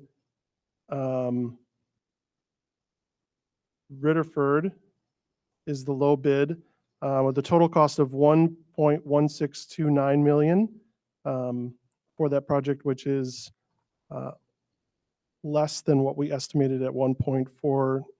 Mark, do you want to talk a little bit about that one? Because that came in a bit under what we estimated. Do you have a sense of what that is attributable to? Pricing's held on roofing materials and labor across the board. Everybody's been bidding early. So I think everybody's been locking their bids in. They actually were doing roofs in September. We're fortunate enough to, we went out early, went out in December, did it, and able to lock in, a pricing so people are scheduling, getting all their work locked in for the summer. So it was pretty competitive. The bids were fairly close across the board. So I think that going out early this time, a little bit earlier, has helped us. And with pricing, holding on materials also helps. So.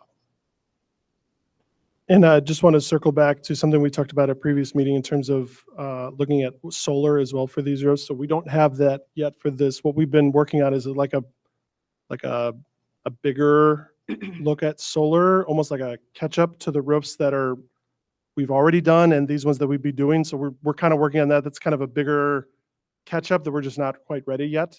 So that information will be coming shortly, but we're just not ready with that. And that's information yet. separate because you explained to me it's a separate contractor, it's separate materials. It is not something that these roofing contractors could have bid on or helped us with.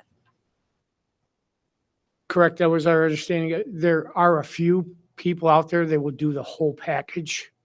But with our roof consultant and the way we do our roofs, our roof consultant wouldn't be involved. So at this point, not knowing what we know or what we don't know about the solar and how you purchase it, the different options you have. For future projects, it could be possible to do it all with one company, but for right now, it's best, I think, for us to separate it. And obviously, our roofs are already done, so the roofs, that are available to do right away are already in place. So we wouldn't be using a roofing contractor. But as we learn more about the process, we can look into that for the future. For future roofs on Vernon Hills and Libertyville High School. Okay. You mean having both a company that does solar and does roofing at the same time? That's what you'd be looking into in the future? It would be an option. Or we bid it at the same time. We have our solar layout and we do the roof, and then we tell our roofing company, here, this is where you put it. The solar company comes in afterwards and then installs the equipment. So ideally, we'll get to that point, once we know more about funding and things like that in the future, budget-wise. And if we know if the structure can handle it, then we can look at, doing the same projects, do it in the same year or coincide, finish the roof and then the roofing panels can go on in the summer. In the fall, that type of thing. So there's no such thing as being solar ready. I thought that's what we were talking about, being solar ready. So these bids are not for roofs to be solar ready. Basically, our roofs will be solar. You could put solar panels on them. So we've upgraded our insulation and they're not stone ballast roof anymore. So they are a fully adhered system. So they are ready to put solar panels on them. So we would not be incurring additional expense by accepting these bids and then doing solar when we're ready. You're going to have an additional expense with solar because there's no design. No, I guess that's Yeah. not additional. It's basically, are we putting good money after bad or bad? If we were to decide to do solar in the future, would it have been cheaper today to be solar ready? I'm kind of out of, this is not my area, but criticisms have come that we're going to incur additional expense There's going to be additional. outside of just putting solar in. Yeah, If I have- there will be additional expense in tie downs. You'll have to open a roof. You'll have to, tie downs have to go down to the structure. But without having a layout and all your specific materials, you're framing all that totally designed and knowing exactly where you have to put it in. You have to have that solar package done first before the roofer can start the roof. So if we don't, if, President, we would, there, we hadn't discussed doing the solar before we did the roof. There wasn't, as far as I know, there wasn't a budget for it, but we just are doing our roofs that need to be done, that are over 20 years old, and we're replacing the roofs that have had the most leaks, and we're working our way around the buildings. But I know Yeah, I read okay. in the packet for this month, and we've talked about before, that there are sections of the Vernon Hills High School roof that are solar ready, in that they could handle a solar application on top of what we have installed. Yes, Of course, the anything we've expense would be- installed can handle a solar application. The present roofs that are on there, no, because they have a stone roof ballast. Basically, the roofing is glued around the edges and they have rock holding it down. It's like laying down tarp and pinning the corners, and the whole middle just flaps loose. So if we remove the stone, the roof could blow off in heavy winds. Now we have a fully adhered surface. The stone's not necessary. So we're having engineering, the stone is so much weight per square foot. We're removing that, we're increasing our insulation, and our new roofing material is so much per square foot, leaving us theoretically, the pound per square foot of the existing structure to hold the additional weight of your solar panels and your ballast that go with the solar panels. It all depends on your design of the system that you put on the roof. So am I correct that there are sections of Vernon Hills High School roof that are solar ready? Yes. Yes. Absolutely. So we have, Yeah. some roofs that we've replaced within the last few years that absolutely can hold panels. The question is just how many panels can it hold? And there's a due consideration in terms of where those roofs are and whether or not they'll actually get any sun to have panels on them. Because if you remember, like at Vernon Hills, it has that really tall, what's it Fly called? stage. That thing, and that blocks other parts of other roofs for a good portion of the time, depending on the sun.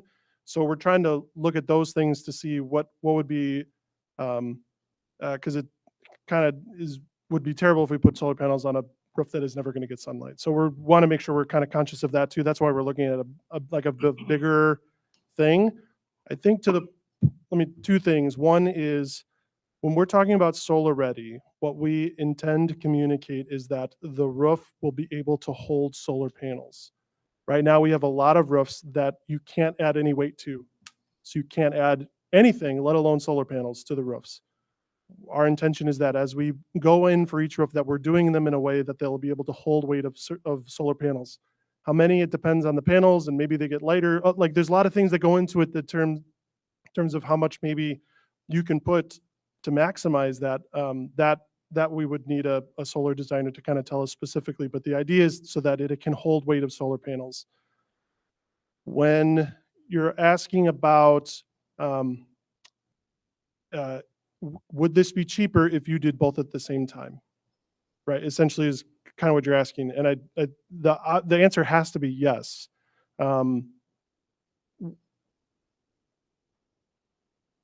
It would be cheaper if we replace the entire Vernon Hills roof at one time. Right, there's a sense that, like, if you wanted to save money and do something, you absolutely can do more at the same time and get better economies of scale. That has to be mathematically true. We're trying to navigate the logistics of doing the roofs, and just the size of that roof is just more than what we feel we can handle. So that's why we're chunking it and trying to do it in a way that's more cyclical, because then 20 years from now, we don't want to have to replace the entire roof again at one time. We'd rather segment it out. The idea of solar is still new to us, and we don't have an established solar system to replicate across all of our roofs. And so what we were trying to look at is a way to catch up, not only a way to look at not only these roofs, but the other roofs that we already have that we've already replaced those roofs, to try to catch us up to get us current, and hopefully establish some type of replicable solar system, because you know, as we kind of grow this over the years, we would like to look at that. The other thing that I'm reminded of is when we were looking at solar, really the request was to look at what would be the price of solar as we are doing these roofs, to get a sense of whether we want to do the roof and do solar at the same time. And so I think the idea is if you really wanted to do it and save money, you already have a decided scope that includes solar, and that it can be designed towards that way. That's really just not been the situation we've been in, that we said, we know that we want this scope to include solar. That is not where we were with these roofs. It was that we were going to replace these roofs, and we wanted to look at what would it look like to add solar to those roofs. And so we're trying to respond to that differently. So to circle back, it would be more, you would absolutely mathematically need to save money if you did it all together at the same time. That's just not the place that we were at. when Wouldn't we were looking need at to these have roofs. more of a plan, a systemic plan for solar So to I think we figure out need- like what? We to- don't have a sustainability policy Right. that would guide adding something like this, and we don't have the money. We don't have, we're not ready to jump in with both feet as much as it's a great idea to solar. So I think there are a few steps that we have to have in place first, both to guide us as a policy and what we're prioritizing for capital projects, because we've gone to great lengths to prioritize our capital projects.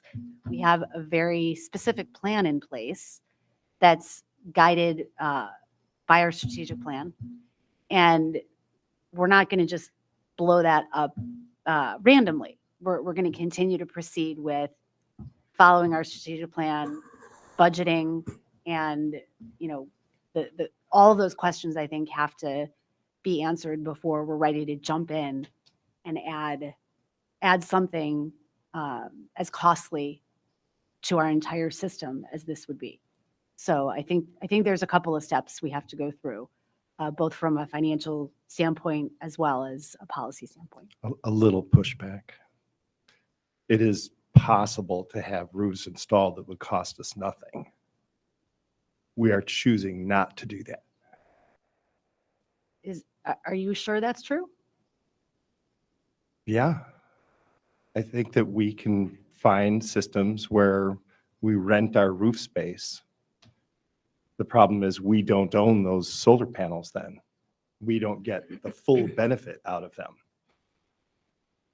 But it is possible to have roofs installed where somebody else pays for the system. I have a friend that's putting a megawatt in a desert because there's somebody that wants to get carbon offsets. And so that that's- organization's not going to spend a dime because somebody else wants to.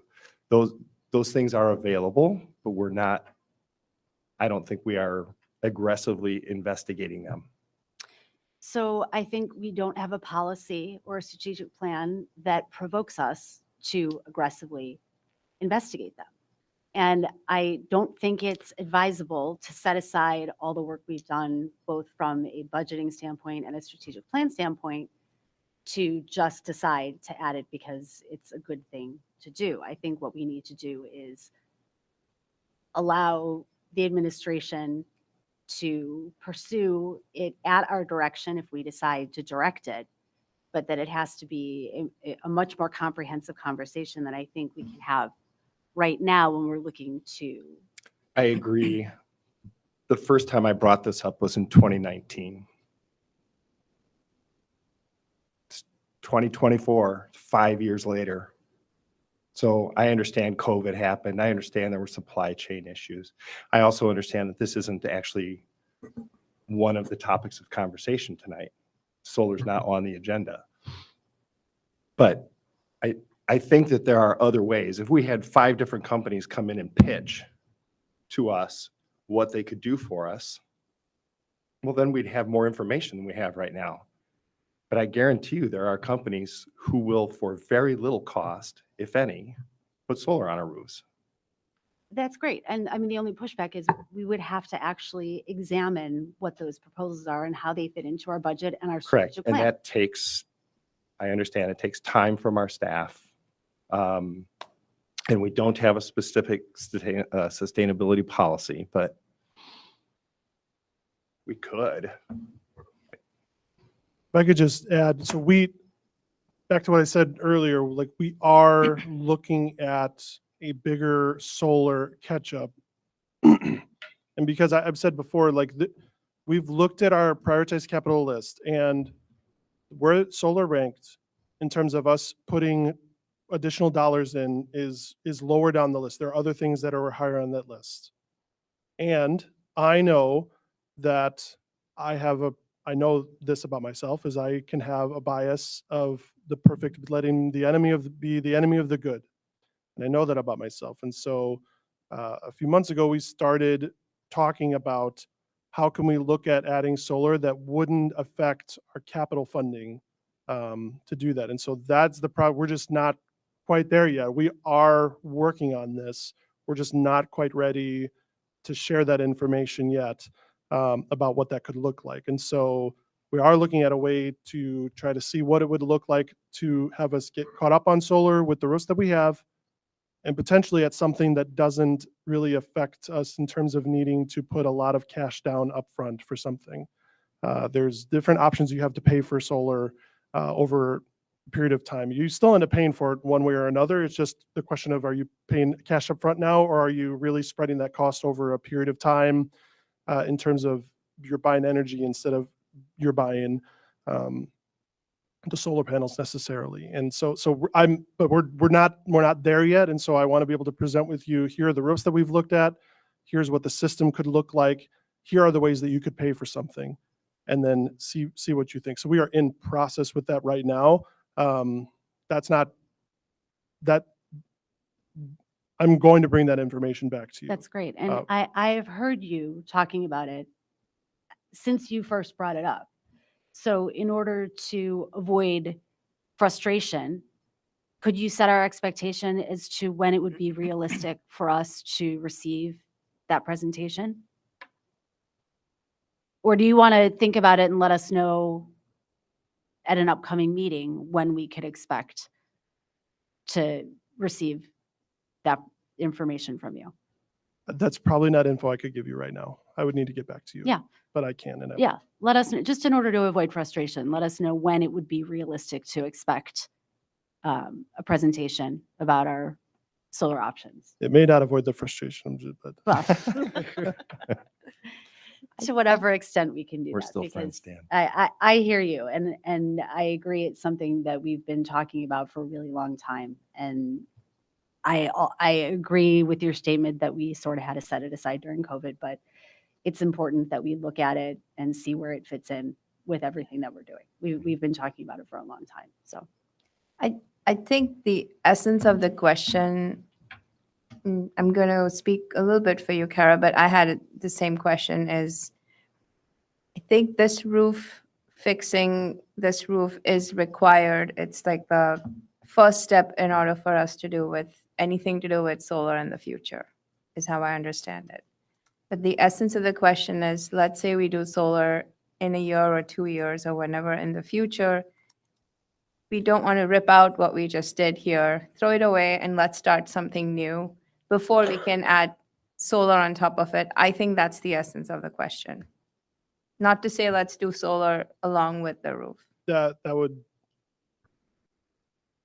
that would not happen. Okay. The word that's in my head is that would be unconscionable to bring that to you, to spend $1 million on a roof and then to come to you a year later and rip it all up. That's not what we're talking about. What we're talking about is they would do changes to the roof, and we would absolutely make sure that, like the anchor, all the solar things, we would make sure those are done carefully to not affect the integrity of the roof. But we're not talking about anything that would undo the work that these roof replacements are doing. All right. Thank you. thank Thank you for that clarification. Okay, any other discussion about this roof replacement? Because it is something we will be voting on. We'll be taking action at the board meeting, correct? Any other Correct. questions? No. Okay, moving on to the LHS masonry repairs. So for masonry, we had them split out originally in our capital plan for the CTE wing here, over there at LHS. What's here at LHS? Over the, like I'm pointing, it's over there, literally. And then the baseball dugout was a separate thing. The masonry we bid together because it's the masonry work. Those came in higher than what we estimated. And so the low bid was Berglund at 89.5 thousand. That's higher. We estimated 50,000. And so we were not correct on there. But that will do the masonry repairs to the wing, the CT wing over here, and then the baseball dugout. Anything else I'm missing? No, that's it. There's the varsity baseball dugouts.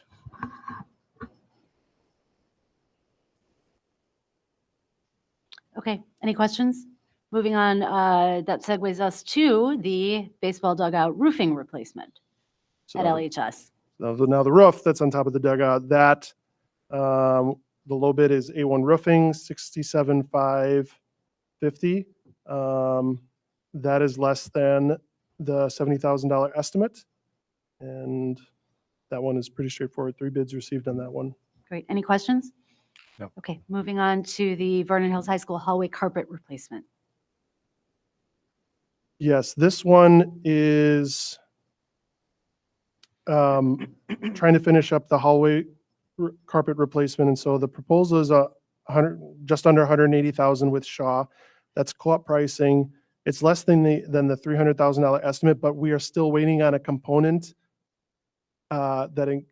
includes the, help me out here, the pool mezzanine. The pool mezzanine for Flooring. visitors. Um, Visitor mezzanine. So that is included in our 300 estimate, but we don't have that information yet.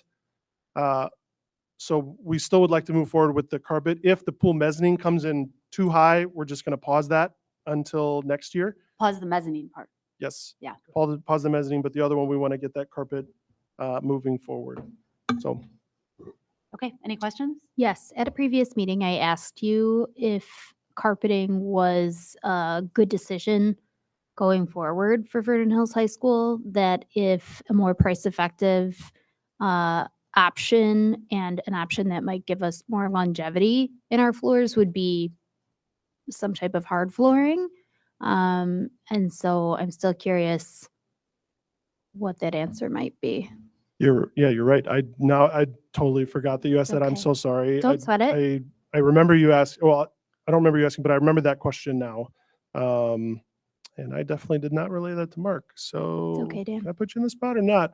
I think the question is I- just like, what I if you forgot change the about it hallway? also. I What if you apologize. change the hallway flooring to Tile. tile or VCT or Tile. something that you don't have to replace every X number of years, but you could just saw it. What would that?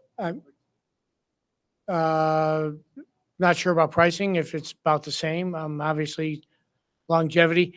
They presently say you're supposed to replace your VCT tile, the tile squares. Yeah. They give it a longevity of 10 to 15 years. But obviously, we know we get longer life out of Yeah. it than that. So What's the carpet replacement recommendation? 10, I thought, isn't it? it's about the same. It's 15, 20 years, depending on the carpet. And if I remember, I think because of the two-story nature of that, and because it's a gathering area both for students and for visitors, I think the original design was carpeting as part of a noise remediation, and that's why it extended beyond. So if we want to ask for something else, I Yeah, guess, the building has requested hallway and the carpets, carpeted hallways. It's been that way. I'm not sure if it's just preference because of sound. Obviously, the sound is better, less noise when people are walking down the hallways. I think the future question comes to, when it comes to classrooms, do you carpet the classrooms or do you tile the classrooms at that point? And I currently, think that's a better question. I think finding out the difference in longevity and cost is a great thing to ask Mhm. and let us Sure. know. well, and currently the classrooms at Vernon Hills, some of them are carpeted, but like the lab spaces obviously are not. There's only a few the few lab spaces that we have are science labs are not carpeted. Right. Foods lab Um, is not. Foods lab. food labs are not carpeted. I don't think the STEM lab was carpeted. I don't STEM think you're right. isn't. STEM. There's no is not. carpeting in, Gymnasiums, things like that. Wh- Right. yeah, gymnasiums, but as for the wood shop, auto shop, art rooms aren't carpeted, but Anything prone to mess and spill, yeah, certainly. but So could we, the other rooms are carpeted. could we look at this for a longer term question? The reason I ask is because we just replaced the carpeting, the foyer carpeting, and that would be a situation where we'd be, because of Ripping the- out. the contiguous nature of the floor. I don't want to suggest that we Yeah. rip that out to replace it with a There- hard floor, but could we ask the question for the future so that as we replace things, if we're going to phase in a different type of flooring, we could do it in a, Yeah, time appropriate The one- manner. yeah. The one hallway that is, well, there's two sections of hallway.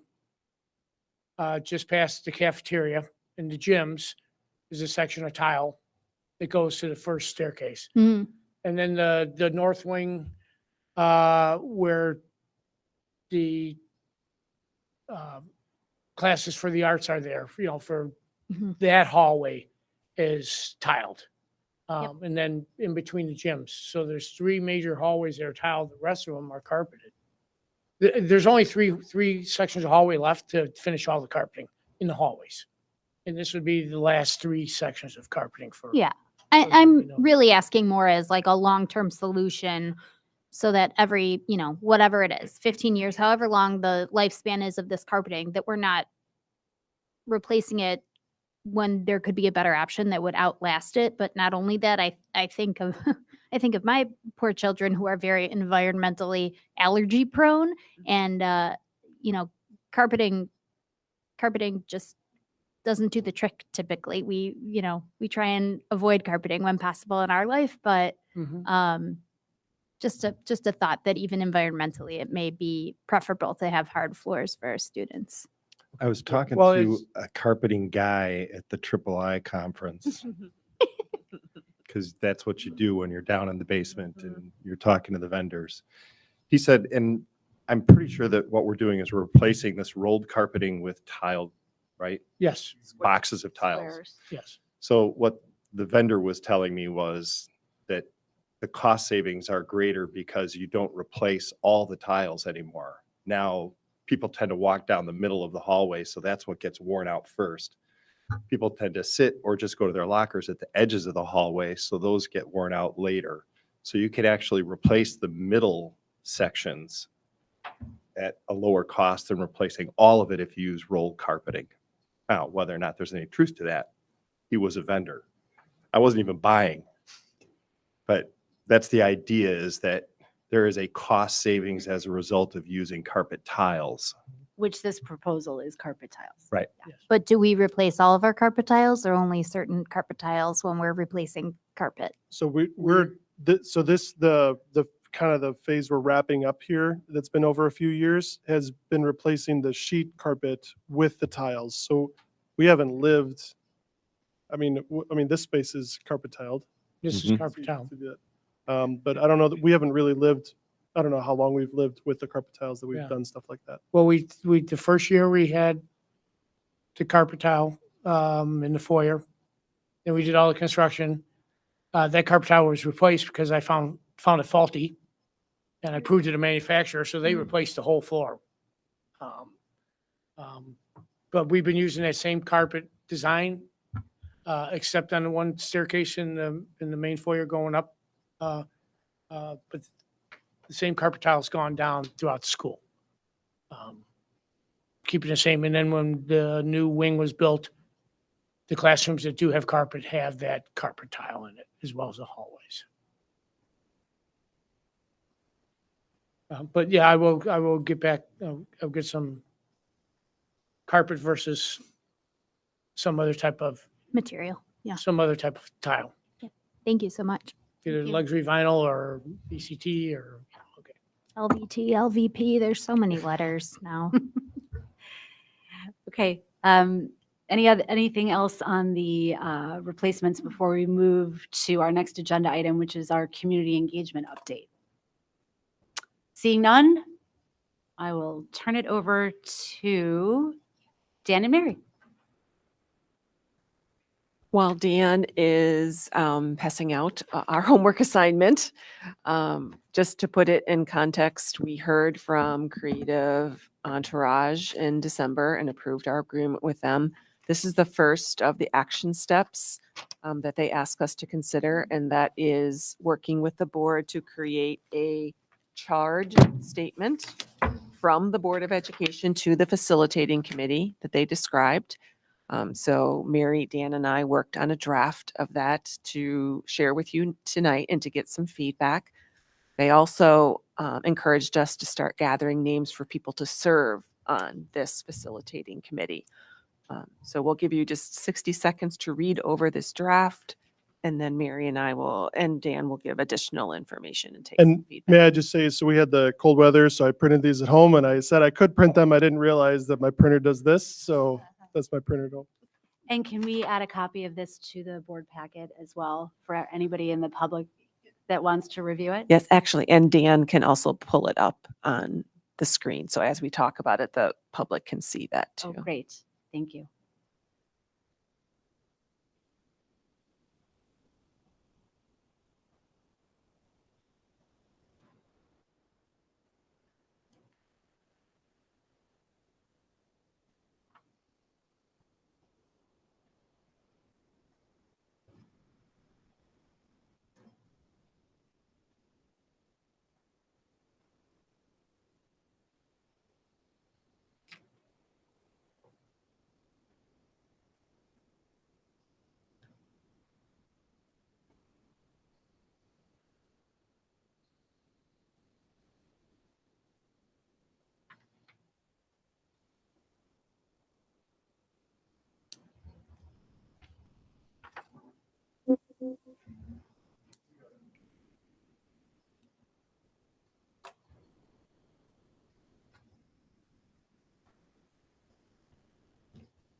So in bullet point number 2, allow the board to understand the community's educational beliefs, perceptions, and desires.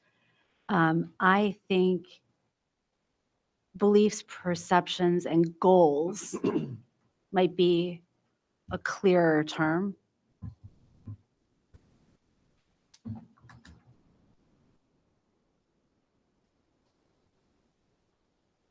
I actually like aspirations because it's a little open-ended, because you're talking about the community out there.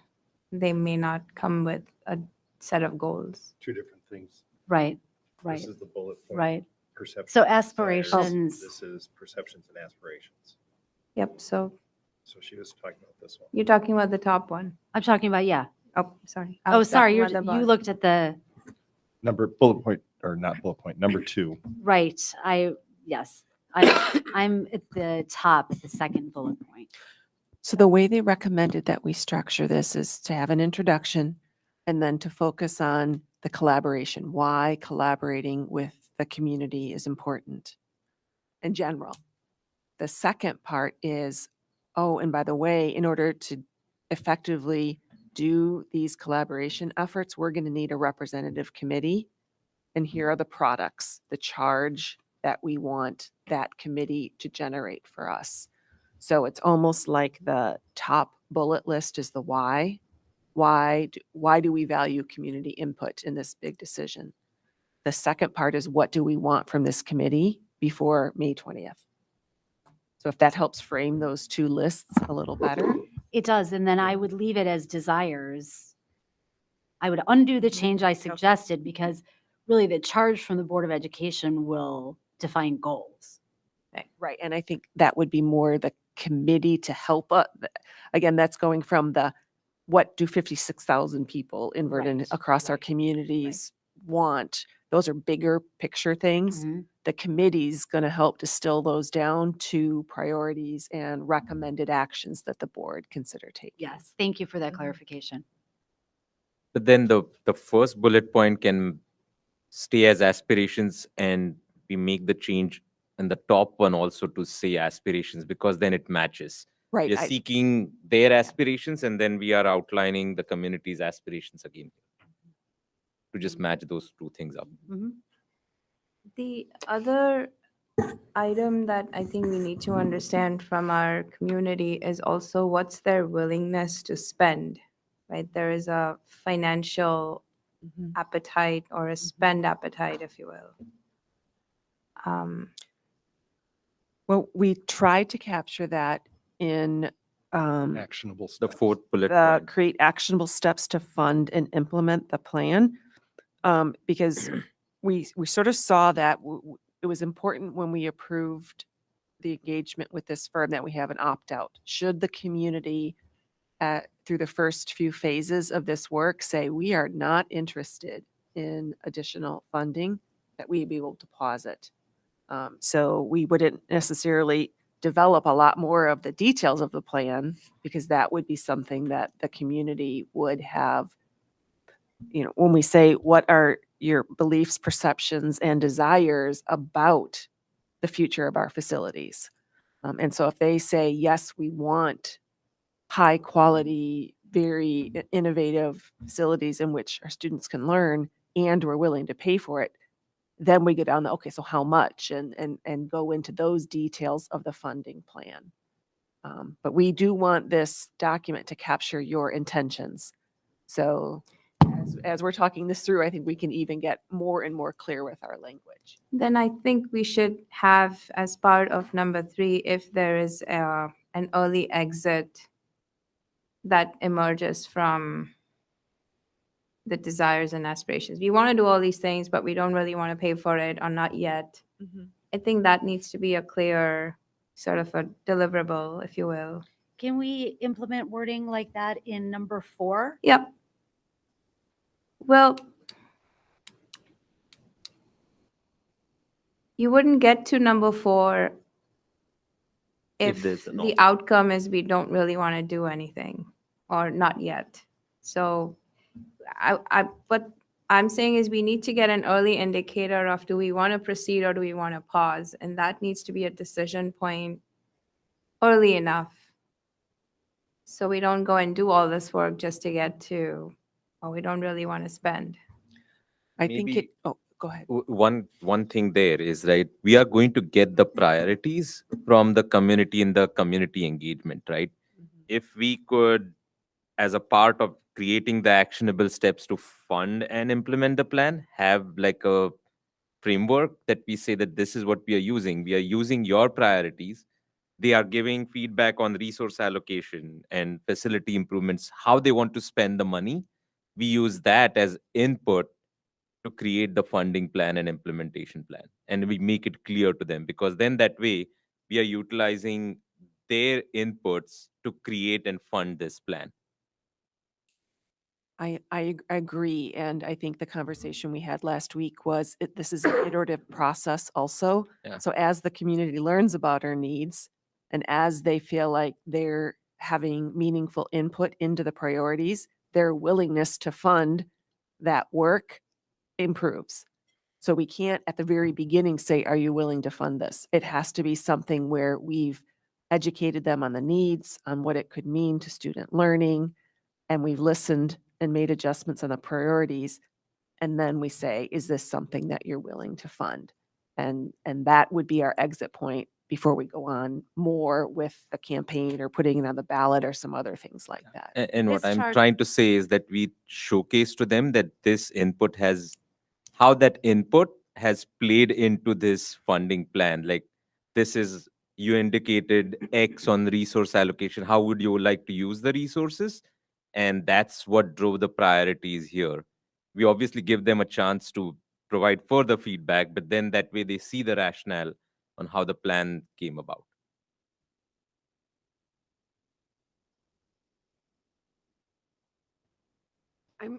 I'm curious as to Mhm. how the order of the top 5, was that something that was discussed? Because I don't want to muddle with it if that was their best recommendation. They're With the bullet points on the top. the top 5 bullet points, the order of them. That was the brainchild of Dan, Mary, and I. So we have not received, they gave us lots of almost like sentence stems, and they gave us good examples of charges that have proved to be very clear from other school districts.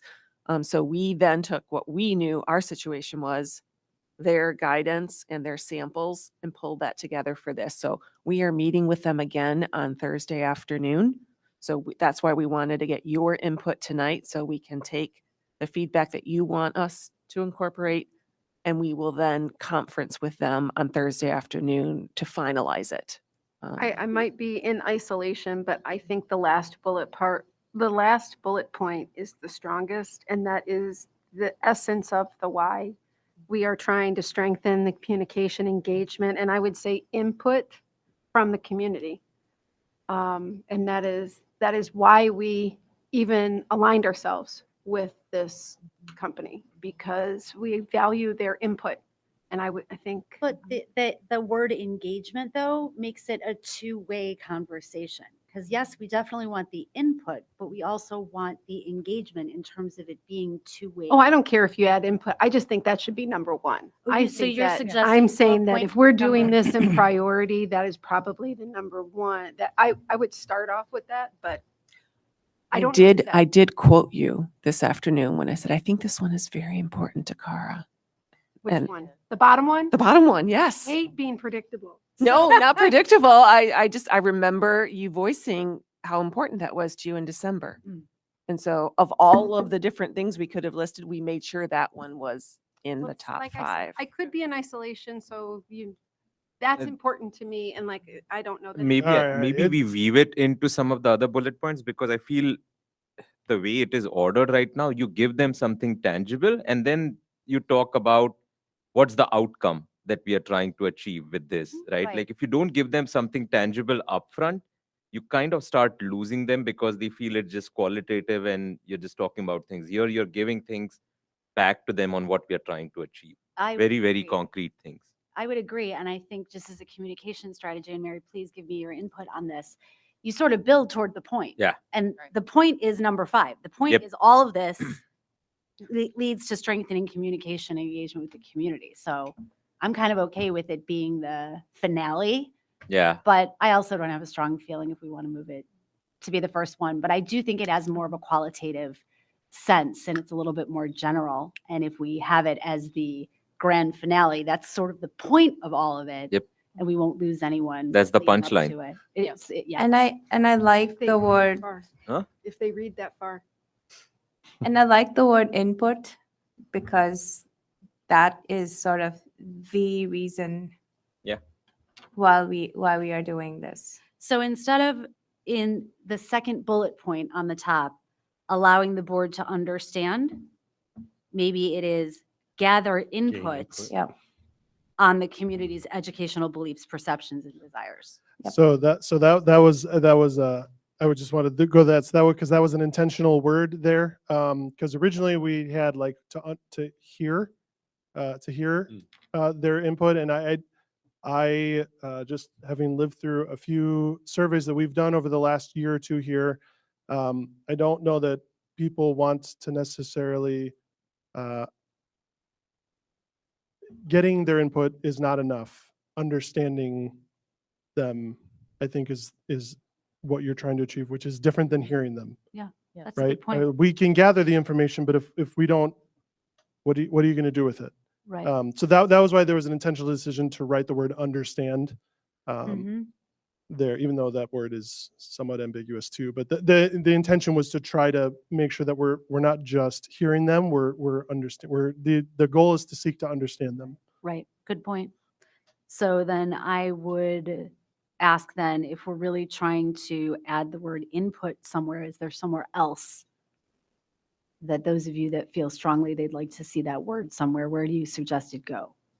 And Mary, maybe you could help us with that as well with your. Can I also provide some slightly bigger picture comments on this? One is we'd like your input tonight, but also recognizing maybe sometimes you're like me and I need to think about it for a little bit.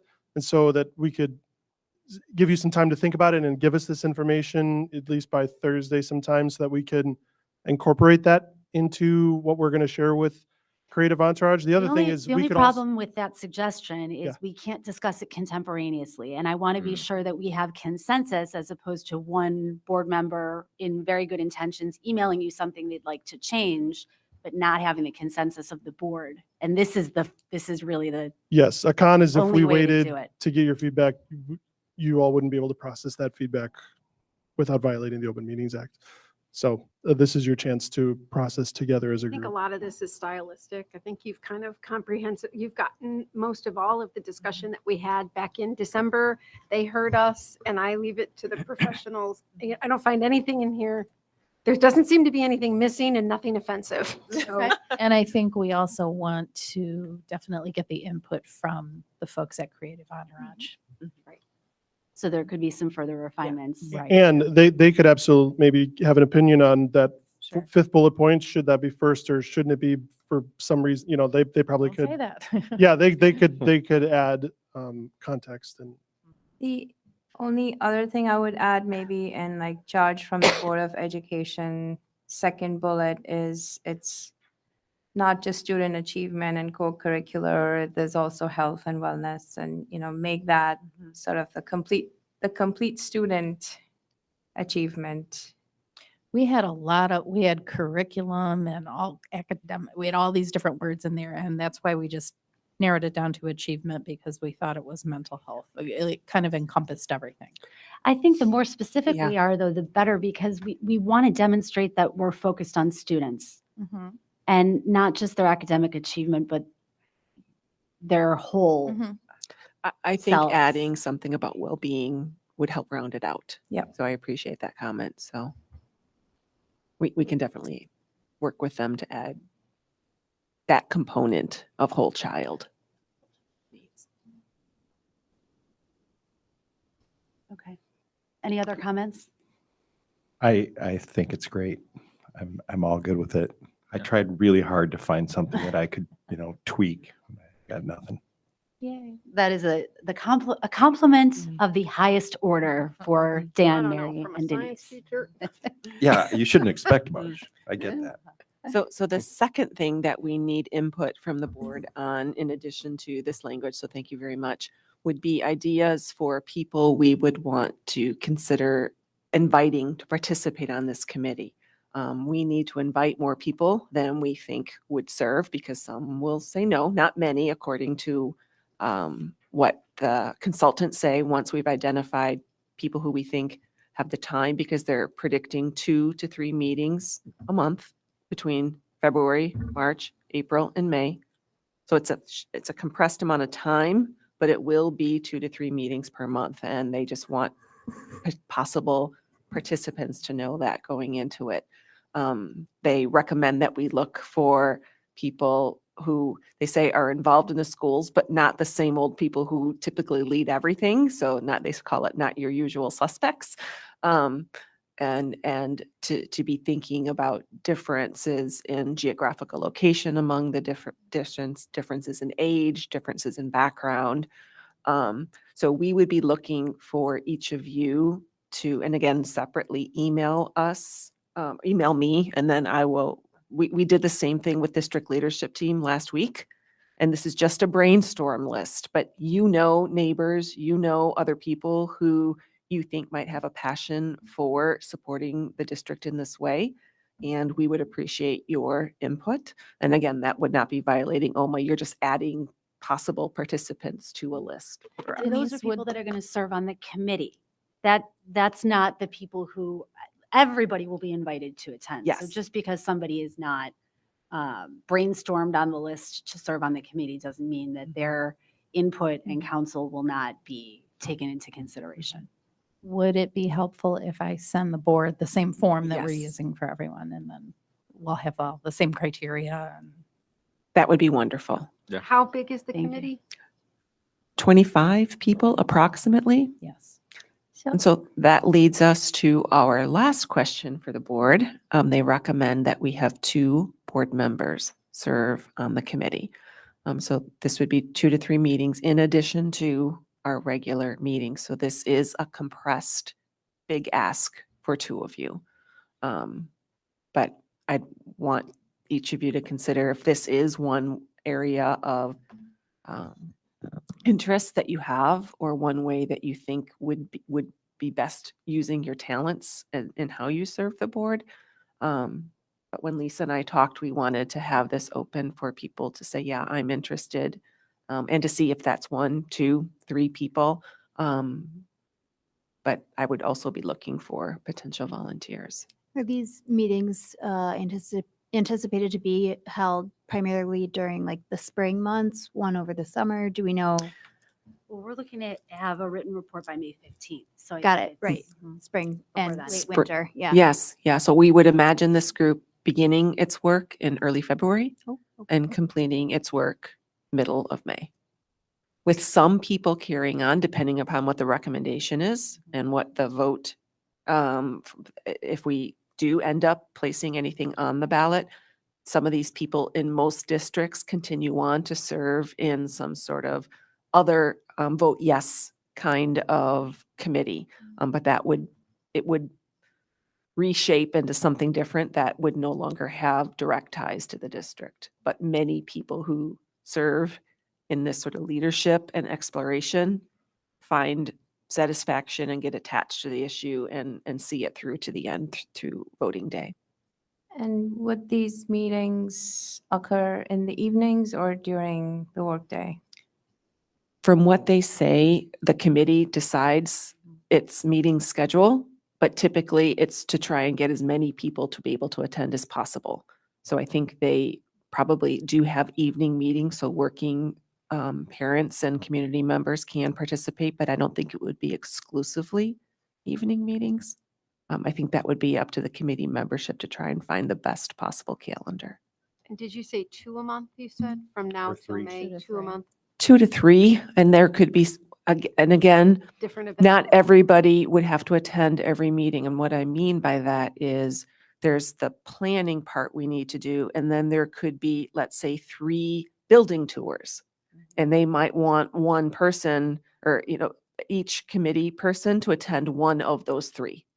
So that might be a regular meeting of the committee and attending one town hall meeting or one facilities tour or something like that. So I also, when I'm talking about meetings, I don't think it's all sitting around a table and doing meetings. There'll be a few of those to organize the work, but it would also be participation at, I would say, more community events would be another way that their time would be used. So 2 to 3 of those kinds of obligations as a committee member.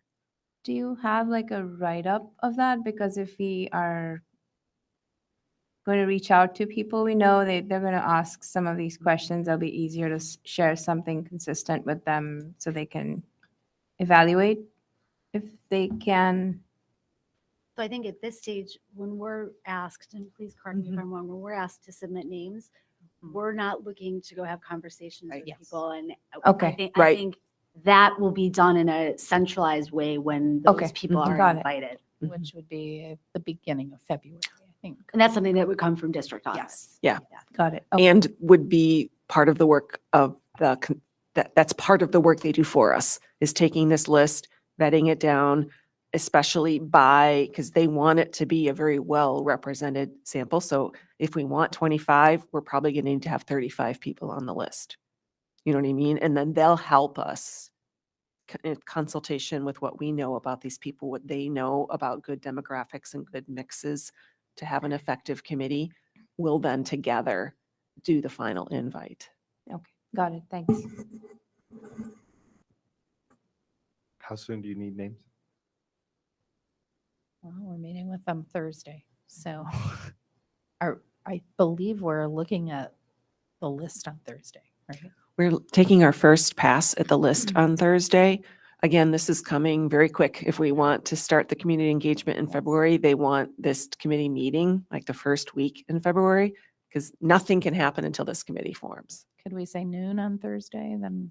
And you all have the link now. I already sent it. Okay. Any volunteers? I'd love to, but I'm already missing the first meeting. Yeah, I would love to as well, but I'm out of town in the first 2 weeks of February. So if we can work around that, then I would love to participate after. I'm sorry, I was brainstorming when you may have mentioned this, but did you mention the first or second meeting dates? No, specifically? those have not been identified, but Okay. we imagine the first or second week in February, Mm-hmm. just to get that, because Or this, even the last week of January, from what I Yes. recall. Okay, Yeah. I'm happy to throw my head in. So Don, you were love to but can't? I'll be gone through the second week of February. Well, I'll be back in time for the next board meeting in February, which is the 12th. Okay. Yeah, I'm gone from 31st Jan through 15th Feb. But I'm here after that. So if we can work around that schedule, we can, and again, this doesn't preclude other board members from potentially attending a town hall meeting or something like that, but we can't have more than 2 people be a member of the committee or violating the Open Meetings Act. So this is to make sure the board stays informed and we have the board's perspective at the table. But we'll make sure that if you're not serving on this committee, that's what the last sentence is about, having frequent communication and transparent notification to the community and the board of every step that this committee moves forward. Is it possible? I mean, I know I would like to participate. I just don't know that I can commit to the time frame that you're talking about. Can we do this as partners and have Or our own alternates. backup so that if I can't go to a meeting, Sanal can go in my place? I mean, I don't mind putting 4 names on as committee members if you can't, but at least share some of the burden. We can ask Yeah. them on Thursday. Yeah. I don't know that answer. I'll be your partner. I actually think that's really smart, especially since we don't know all the specific dates yet. I mean, I'm volunteering right now, but heaven knows, right? So Right. I actually support that idea.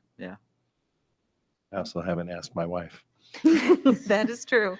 and to be honest, I love the idea of you doing that, especially if you're up for reelection, not because you're politicians, but because it gives the community a chance to sit with you and get to know you and sort of see you in action. And I think that's a timely thing to coincide with that cycle. I can reach out to Jennifer and Rod tomorrow and ask them. See if we can have 2 pairs Yes, that share.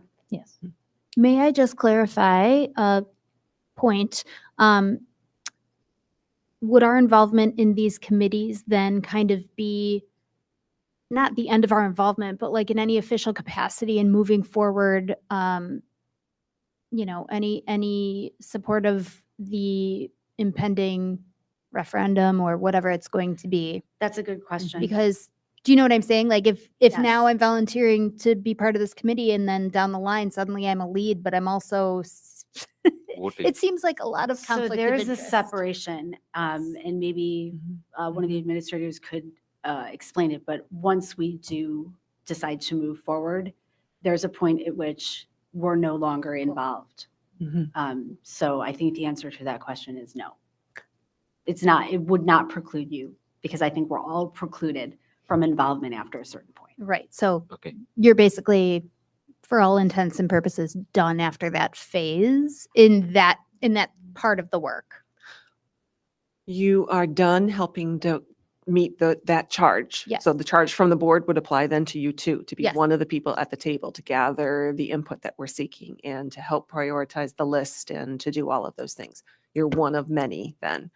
Once the recommendation comes to the board, and if their recommendation is to move forward and put something on the ballot and you accept that recommendation, once you say, yes, we want to put that on the ballot, then you shift from any advocacy for Right. yes to advocacy for voting. Got it. And that is it. How important it is for everyone in our community to vote. And that will be the threshold of what we can do as elected officials in Yeah. advocating for the outcome. The other people on the committee who are not elected officials can continue on with a vote yes campaign, should they choose. Thank you for clarifying. That's exactly what I needed to know. And we can make sure that we've got more clear guidance, because part of behind that is not spending public money on a vote yes campaign. You can't do that in Illinois. So that's part of the reason why is spending money on things like that. You can take it out of my salary. It's baby's first referendum for a lot of us. So we appreciate your real-time suggestions to make this an even better document. We look forward to receiving some recommendations you might have for potential people to serve on the committee, and we'll look for those from you by noon on Thursday. Okay, thank you. Moving on to the school fees review. All right, listen, I know no one likes to talk about school fees almost as much as they don't like to talk about taxes. But here's what I would say. Here's what I will say. Our district continues to face increasing costs. And as a board, there are really only two sources of revenue that you realistically control. One is the property taxes and the other one is school fees. It is part of our system to annually look at property taxes and part of the rules associated with property taxes of why we have to look at that every year and we have to do the things that we're doing. School fees don't have those kinds of restrictions.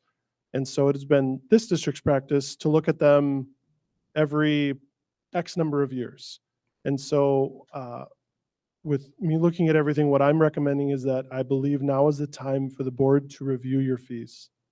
You can review your fees and decide we're good as it is, or you can make changes. But I think it is important for it to be in front of you and for you to review these fees. So my intention is first and foremost to give you transparency into your fees and let you have a chance to review them.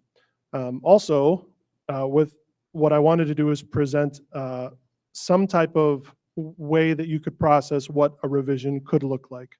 I'm not saying this is the one that I think is the one you should do. I'm trying to give you something to respond to. And so looking at the different data points, that's why I tried to do something that I could rationally explain in terms of looking at fees. So it's really, the idea is to see your fees and then give you something to react to see what you think and what you want to do with fees, because there's a lot of options available to you. The other thing that I do want to say is was a really good sleuth that noticed I had an error. One of my fees, I had our activity pass as at $50. It is not, it is $25. So that person knows who they are. Thank you. The total dollar amounts don't change. Just that fee in that specific list is incorrect on our things. There might be more errors too, but I just wanted to be transparent with that. So with that, you have the attachments. I did look at a summary of surveys of districts. I looked at, tried to find a way to get it apples to apples in terms of the basic fee, which I did a blend of the 4 years fees, because some districts charge different fees for freshmen versus sophomores versus juniors versus seniors. So I averaged those and then I added in the tech fees. Some districts include their tech fee in their basic fee, like we do. Other districts, it's not. And so I wanted to get as close to apples as I could. It's never going to be perfect because there's a lot of different fees that districts could be utilizing, and then some districts do some and some districts don't do others. And so that's a little tricky to get around. Dan, for those listening at home, when was the last time our fees were reviewed in this way? I believe the last time our fees were reviewed was 17, 18. Like right when I started, they had already kind of done it. So it was in the middle of being done. So it was about 7 years ago. So these are the student fees that have been charged yearly to our students since that time. Yeah, some of the fees are optional, so it kind of depends on the situation. Like driver's ed isn't charged to every student, but it's every student that's participated in driver's ed. That's what I would say. The fees I don't believe the fees have changed since then. Okay, may I ask a question kind of piggybacking off that? I only know from elementary school fees, and they're kind of all the same. So at the high school level, it's more of an not a la carte, but you pay for what you are getting essentially, right? My student isn't paying for a graduation fee if they're a sophomore, and my student isn't going to pay for parking if they're a freshman necessarily. That's how it goes. It's kind of this a la carte Yeah, model? zooming out 30,000 foot view, the idea of how do you fund education? Does everybody help fund education, whether you use it or not? And our system is largely designed around that. So you have people in our community that don't participate in our school system that absolutely fund the majority of our school system. And then you have the idea of how much do the users of that system pay. And so school fees is kind of an attempt to move the needle a little bit in terms of, all right, now that you're using it, you're going to pay a little bit more. And that in theory is relieving some of the people that aren't using it. And so that's what you're seeing some of these itemized fees out. You could have, in theory, one fee that kind of covers everything and then no additional fees. There's a lot of philosophies you could have about fees, for sure. It ranges a full spectrum. This one and what we have been doing and what I have noticed many other high school districts do is that there's a basic amount that everybody pays. That's the basic fee. And then there's the, you pay as you use it. So when you're in driver's ed, you have this fee. If you want to park based on, how they do their rules, you pay this fee, things like that. And are those additional fees assessed at the start of, let's say, the school year or at registration? I'm not Yes. sure when fees Yes. are. Okay. Registration. So it's not, at semester 2, certain fees are collected that weren't collected. Like, for instance, if you're taking driver's ed semester 2, you didn't take semester 1. They were still assessed at the beginning of the year or whenever It's registration. an was. annual Got it. fee that we Thank you. charge. And- If the student had a schedule change, that might change the fees, but that would be on a rare occasion. And athletics, dependent upon what season you participate in. Yeah, to be honest, so to answer your question, like for instance, if they knew they were going to take semester 2 of driver's ed, did they pay the fee at the beginning? I honestly don't know that answer. Okay. I can find it out, but I don't know that I'm exactly. pretty sure I know the answer, and your fees are tacked on when they are incurred. So you would get you now have a balance on your student account. You're giving me the crash course here, which I appreciate because I just don't know. And then earlier, sorry, last question here.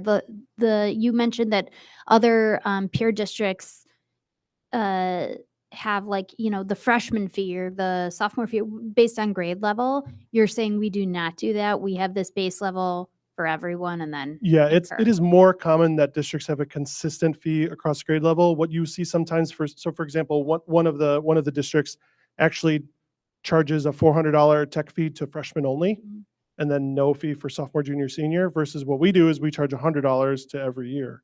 That's so 6 and 1, half dozen of the other. Yeah. You see things like that, or sometimes as freshmen, they may include a PE uniform and lock fee, but then it's not in the future year's basic fees. 'Cause they have And it. but what they have is just a replacement. If you want a replacement, then you got to pay, whatever amount it is to get a new uniform.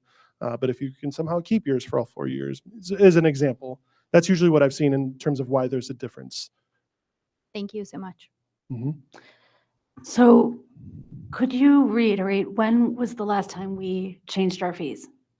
7 years ago was the last time we updated the fees. There was a multi-year rollout to that because it was kind of rolled out in like freshmen, then juniors, then sophomores and senior. The right way, sorry, freshman, sophomore, junior, senior, to do that. But that fee plan was determined 7 years ago. And so times change, things change. And so that's why I have this in front of you to look at. So in terms of the analysis, I tried to look at what other districts do. I tried to give you an average and then even do like a kind of like a percentile. It's technically percent rank, but it functions essentially as a percentile. What that means is, so for example, if you see basic fee at percent rank 50, that means we are higher than 50% of the other districts that are listed. If you see, for instance, 11, that means we're only higher than 11%. So you can see there are some fees based on those things that if you look individually, we are either on the higher end, we're very, very much on the very, very low end on some of these fees, Like driver's ed? like driver's ed. And but I didn't want to miss the forest for the trees. So that's why I tried to look at a max, I guess, if you will. So we were talking, I guess this is a senior who's graduating Yes. that is taking driver's ed and is in one sport. So I tried to give a theoretical max maybe. And I tried to do that too, to look at the whole picture because, you could, I don't know if they do this in Vernon Hills, but in Libertyville, they're able to split a parking spot. Are you going to continue that? So many times that parking fee can be split between 2 drivers. I think we would allow that to get whatever that building level practice is, we would I don't see this fee structure changing those options. And I'm just curious, do most students choose I know I always chose the activity pass for my kids. So in essence, the actual basic fee would be going down by $25 if you assumed that you were getting an activity pass. Because you're going from 300 to 325, and that's including now, and then what would have been a $50 activity pass. So that's the one that it's $25, not 50. Oh, so There, it's the same. that was that's the first identified mistake. Yeah. It's late, So- sorry. Mhm. So in essence, the basic fee is pretty much staying the same. If you include the activity fee is now included in their just registration with technology, and everything else is an add-on. And it's just an option to consider. So I think what was going through my mind is, the activity pass is intended to allow students to participate in, I think it's home basketball, football games, something else probably.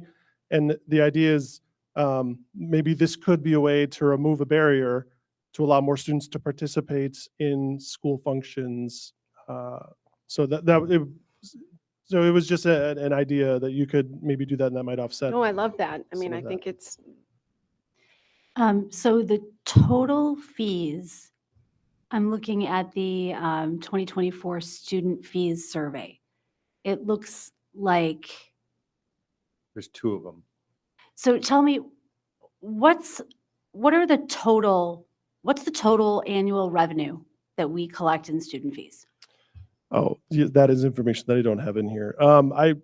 It's around $1 million, but I don't have an exact No, number for you. that- It's around $1 million because when A we, ballpark is good enough. ballpark is around $1 million, maybe 1.1, because when we, during COVID, we had already collected the fees, but we refunded them. It was right around $1 million at that Right, point. That's So, right.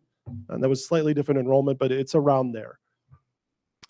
So I am completely on board with the suggested new fee with technology and incorporating the activity pass to encourage everybody to attend and remove that barrier. I am strongly in favor of increasing our fees for driver's ed. They're too low. What I am not in favor of is increasing our parking fees. Because if you look at what certainly our cost to maintain the asphalt and the striping and snow removal has gone up in the last 7 years. That's indisputable. But I think our other revenue source is so much bigger and has gone up every year that because we're not giving any additional value to the users in parking, I'm okay with leaving the parking fee where it is, but I support increasing the driver's ed fee and raising the current enrollment fee from 300 to 325 and including the activity pass. One, to the point about the driver's ed, I may have forgotten to write this in there. The General Assembly has to allow you to charge that much. So you have to do a waiver process to change the fee to get to a level that's, I think the max is like 250 without a waiver. Does that sound right, Carol? Yeah, so 250 without a waiver. So you could move it to 250 on a whim, but you have to have the General Assembly approve it. It's extremely common, and if you could notice, there's many districts that charge more than that, and so you would have to go through that process. Even if today you said, yep, let's do it, we would not be able to actually legally do that until the 25-26 school year. Which I'm fine with because So- it gives our residents plenty of runway and notice that fee will be changing. And I think it's because our costs to have that program have demonstrably gone up. And our fee is lower than our peer districts. I think that's a fair reassessment. And I'm open if anybody disagrees with me about the parking, but that feels a little nickel and dimey to me because they're not getting any additional value or services. And again, the cost to maintain our parking facilities is not insignificant, but our much larger revenue source that has gone up every year. should be. But it's not just maintenance, it's also security. and- Security. mhm. Sure. We have 3 or 4 adults every morning and every afternoon out supervising student parking primarily and parent drop off, which can be a challenge too, but a lot of people to supervise. Safe, The parking area. safe students walking through the parking lots and driving, and it is not just hardware, it's staffing to make sure that's a safe place. Is I'm that not sure one I of the can things get- that we could phase in if we do make a change, that we wouldn't change the parking fee the first year, we could change it the second or the third? Or so Here. drastically. I mean, we're increasing athletics by almost 50%. Why would we not increase? I don't know that that is realistic, and I don't know, and I almost a little bit pecuniary to people who want to participate. It's a hefty fee when you're not planning on it, especially if Well, you have let's- 3 kids. I know there's a family max, but that happens every trimester, every season. So you have somebody who plays a 2-sport athlete or a 3-sport athlete, you're $600 in with 2 kids. Mhm. So I don't know. I would start looking at it percentages wise. So we're almost increasing athletics by 50%. And if you're suggesting that we don't do anything with parking, I think there's a lot of opportunities for kids to try and share a spot and make that a little bit more. To give context, the reason why I would have changed any particular fee is based on what I saw in terms of how it ranked with the other ones. And so I tried to look at a number that put it, I think, mostly like around 50 or higher than that. If I saw that, I mean, I didn't think we need to be at the top. Not that like someone is going to see our fees and then go move to another district because of the school fees. So like there's limits to this in terms of analysis. So there's a sense of what are other districts, but then there's also the sense of what is the change for people. That is a very real thing for sure. And to have driver's ed still be at the 28th percent, when I know even 3 years ago, you couldn't get a private at any driver's education facility for under $700. Yeah. So I mean, So that is a benefit. So that's a fault just of the math. So if you change that number to 351, $1 more, it immediately goes to like 83rd percentile, because again, percentile means it is higher than 28% of I did read that. on the list. So that $1 difference. So basically the 350 puts you right in line with the vast Everybody majority of the else. other districts. That's where percentile fails you. And be I honest. agree. It's a phenomenal value for what you get. I would also say, as the parent of an athlete, the value that you get in terms of the coaching, the time spent, the activities, the non-classroom educational value of that far exceeds whatever we charge. And I did notice that I was taking exception with a smaller thing, but I actually support the athletics being at the higher rate. I think for the value and because there's that family maximum, when I think about all the time spent when somebody is in one of those programs, it is well worth this increased cost. And I would also note, could we review But fee that's per waiver- season, right? The fee- family max is per season. It's not per year. No, the family max is per year. So when the 60 was put in place, that gave you a maximum of 5 sports. For And family? for family. And then, so now with 100, it's you're maxing out at 3 sports. So if you have 2 kids and they're in 3 sports, both of them, 6 sports total, you're only paying with that family limit for 3 out of the 6. Because it's $300. So if the new one goes to $100 and your bill should be $600, you're only paying $300. The old limit, the old $60 based off of the athletics family limit allowed your family to get into 5 sports, anything over 5.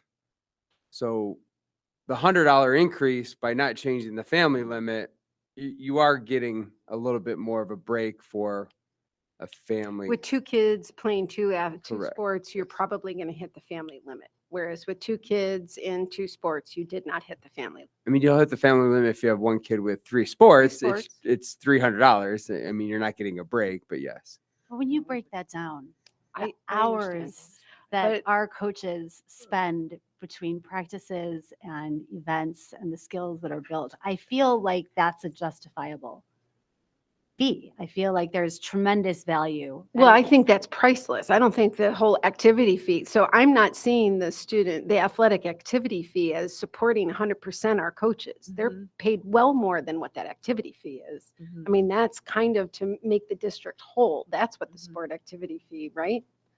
It's Well- not a 1-for-1 ratio. The $100 completely supports all of the coaches. We know that the coaches make Oh more my than goodness. those no. participants in their $100. Mhm. So of course. I understand that. I am thinking about families that are making decisions. Now, I also know that we also have some waivers. Mhm. Yeah, Students yeah. can We always were- apply for waivers. Could we review what the fee waiver situation is, how a family qualifies for fee waivers and how many roughly we have or what percentage of that? I would not know right now what percentage we use. The fee waiver is analogous to our Families on Free and Reduced Lunch. Yeah. And I know that percentage. I don't know if we have an exact alignment between that number and the number of students who also take advantage of the fee waiver for athletics. We try, LSTs and social workers and other people try to make sure that we're doing that cross analysis. But there are, I believe it's about 16% of students at Vernon Hills are eligible for free and reduced lunch, and about 9% at Libertyville are eligible. If I recall Yeah. our I think last I think data. it's like district-wide, I think it's around 11. Mhm. So that, but I don't know the specific split between the buildings. It's around 11. And actually, now that you're all talking through this, I don't actually think the total dollar impact will be that high. I think it'll be lower because I didn't really, I would need to refine that a little bit. So I don't think it would Which be dollar quite that high. impact are you? The referring dollar to? impact for athletics, like the $100, but the total impact, because there's going to be people that cap out that aren't capping out now. And so I would need to reduce that by some. It still would have an impact for sure on the total dollar amount, but it won't be quite that high, I don't think. Okay, so what would you like in terms of feedback or consensus from the board? Well, I first love that you're talking about this. So thank you for at least entertaining the discussion. Can you state your question again? I'm so sorry. What do you need from us? What do I need from to- you? In terms of direction or next steps? Like if we were satisfied with everything that you have presented here, then what happens? Or if we wanted to change something, then what happens? So I think my first question is there more information that you find would be helpful to help you potentially make a decision towards something like this? And then I guess your sense of where you like this, if you would like an option like this presented for you to approve, or if you would like to see something that's slightly modified to approve. That's, Like- yeah, I'm fine think we've been approving taking- as is. I think we've been taking some notes on some of the things.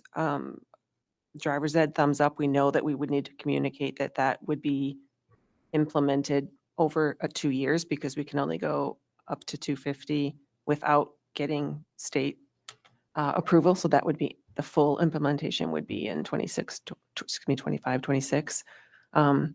But I think this conversation can then be mapped on to the few adjustments you've asked, and we could bring it back for approval of a fee structure. Yeah, I was also fine with the parking fee because I never paid for it. My kids paid for it. Like they they didn't get money from you though? No. Okay. had to, Work. it's $1.50 a day. regardless of who's footing the bill, I think the jump from 170 to 250 is too high for no change in what they're getting. But So, If they are allowed, if they are allowed to share parking passes, which I'm not sure they are right now allowed in VHS at least. I it's just don't not know. a practice that Vernon Hills High School has in place. If we put that, then that might encourage them to share more and fewer students on the road and fewer students in the parking lot. So it will also say there's an environmental impact that we are producing with that, right?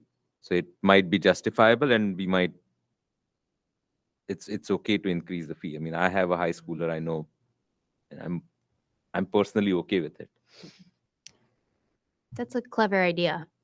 I actually just had a question about kind of the change. So I understand the logic in needing to increase our fees over time, and that's what, partly we use to run the district. But what is the logic behind the dollar amount change? So if parking went from, what was it, 170 to 250 in this proposed plan, what are we using to account for that $80 change, I guess, right? Because it may bring us up to our peers, within their windows a little more certainly, but certainly those amounts aren't just thrown out there arbitrarily. So can you give me a little more info as to why 80? Why not 30? Why? It was purely based on percent rank with the peer districts. So, I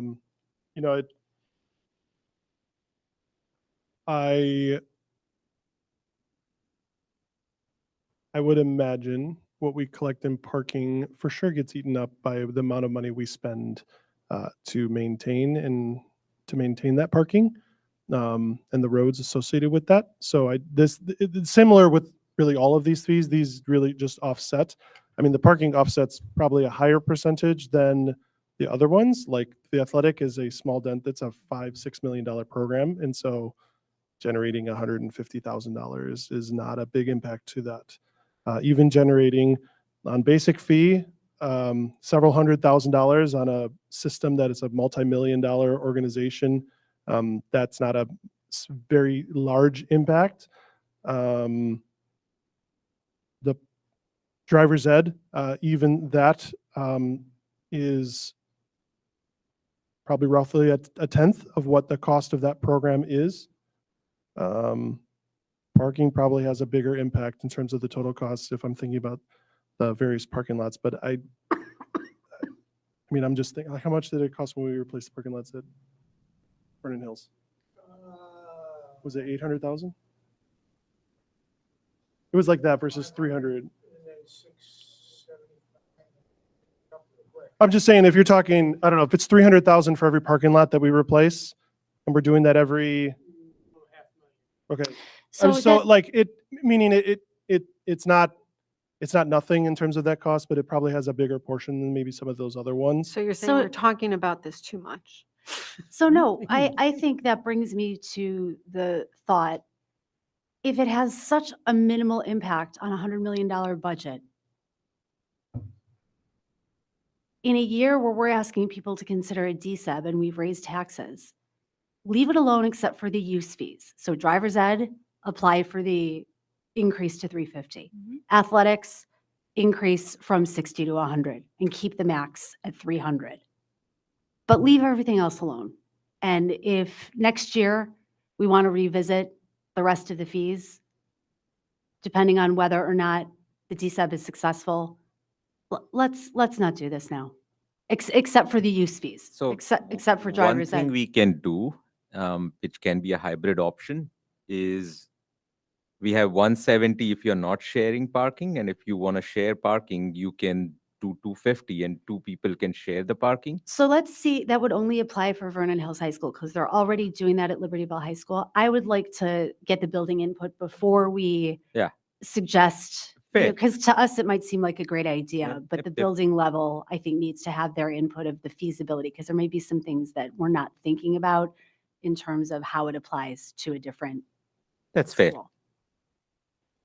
So let's maybe float that as an option from a sustainability standpoint. But I'm curious about the thoughts about that. Let's take a step back and see if this has. Agreed. If fees have On the such a rest of them. minimal impact on our $100 million budget, maybe right now is not the time to have this conversation. Maybe we There's just, wisdom in that. maybe Yeah. we just look at the use fees, the driver's ed and the athletics, and wait and revisit this next year. That's kind of where I was as well when Or in I December. saw this. Yeah, Yeah. because we have like 2 years of higher taxes, right? We've had increased our taxes consistently. we have a DSUP going. I think it just feels like maybe not the right time to add additional fees. I think the driver's ed and athletics is a good one. The one other idea I heard a lot of positive response to was the idea of incorporating the activity pass into the basic fees. And that's really what we were talking about doing, going from 300 to 325, but including the activity fee. So it really, on very, very few people would be an increase. So I think if we talked about it that way, like we're just going to roll that in rather than having it be a separate user fee, we really Is weren't it charged to expecting everyone? additional. Is the activity pass optional or It's Yes. okay? So if you don't have an activity pass, you could pay at the door, Mhm. Yep.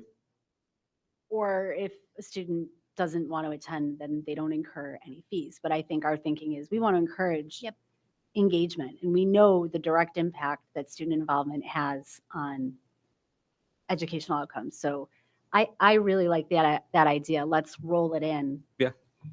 So that hopefully it does what we hope it will, and it will increase engagement. Yeah, I mean, and to a lot of these, it's all about the messaging, right? Like we won't have the right messaging on some of the areas just to increase the price because we are trying to get in line when we are asking for other increases. But activity pass has good messaging around it, Mhm. and maybe we could look at some of the other ones to see what's the right positive messaging around it if we are increasing. What are they getting back more in return?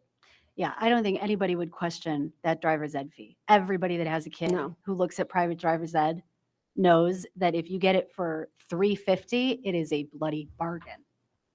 And we do have some years, correct me if I'm wrong, where we have kids who want to sign up for driver's ed who can't because it's full. All Yeah. of our sophomores are son able went to through do that. it. We have some some freshmen. Right. If Yeah. there's some freshmen. We that do won't turn have 16 spaces that to want meet currently all the need of our sophomores who are turning 16. Yes, and juniors. Thank you for the clarification. Yeah. I don't think we have to sell that one. That one's so obvious. And again, families that qualify for a fee waiver still qualify for a fee waiver. For sure. Yeah, but that's a hard threshold to meet, especially in our community. So there's many families that's going to be it's going to be a hard decision. I kind of disagree with the athletics, but I don't think that should be increased. If it's under the same logic and argument of let's make this palatable and now is not a time to raise prices. Most of our students, we ask them to participate. And I don't think that $100,000 is worth making kids or families have to choose. Yeah. I think that does make sense. What can we just, I don't want to. I know it's not further discussion, but can we just thumbs up or thumbs down on raising the athletic fees, or just in the context of this is not the year to do it, thumbs down and leave the athletics fees where they are right now? Can everybody sort of give their. So down is You're okay stay the either way? same. Down is stay the You're same. Down is Switzerland. stay the same, yes? What? Down is stay the Down same. is stay the same. Raise them, keep them the same. Okay, so it looks like then the only thing that we're going to do is roll the activity fee into the general fee and apply for the $350 for driver's ed, not for 24-25, but for 25-26, which would be the soonest that we could do it. And then we can revisit this again in December. Let's Mhm. talk about it because we'll have a different perspective in December. And look at the feasibility for sharing parking spaces at Right. VHS. Thank you for the reminder. Yeah, let's get some building level input Yeah. on that idea. I think it might be happening, but I will check with Principal Gilliam. I just, for some reason, when I was over there, I thought I heard, like, it's one of those things where, like, in my mind, I'm hearing them talk about a challenge they had with students sharing parking passes. So they maybe have implemented that recently. I think it was a problem that people were sharing them who didn't pay for them so that they could. So park in without Libertyville, you get when you share a spot, two seniors have to agree that they have one spot. They only get Yes. one ticket. Yes, So either they are going to yes. switch it off with each other, or like my son shared a spot with another who did not have a car. So he had to pick them up every morning, and they got one spot and they got to split the spots. Mhm. There's a lot of ways to do it, Mhm. but it's only one pass. Right. Yeah. So we'll find out. Yes, From the building level. we will Thank do you. that. Okay. Anything else on the school Mhm. fees? Dan, go ahead. I was just gonna mention Vernon Hills has a free lot now, Mhm. They have It's- for a while, the junior lot over by the baseball fields, right? over by the baseball fields. Yeah. Yeah, they have it's now free. Oh, there used to be a There used to be a lower charge, charge it's for now that? free. So if you want to walk, and you're a senior, you don't have to pay a fee. So there's a considerable amount of parking over there than used to be when I started here 10 years ago. Now that it's free, Yeah, thank you for, so just a little FYI. no, that's a good point. Thank you. Okay, anything else on the school fees? Future agenda items we have listed, they're the same ones that we looked at the last meeting. So it is 8:58 and we will consider ourselves adjourned. I just wanted to maybe add one item to the future, and that is there an update on the cafeteria design? Or whatever is going on with that? Yeah, give you a quick update. Yeah, we'll add it to. For a February. future agenda. Future Oh, update. Oh, Thank future you. update. Okay.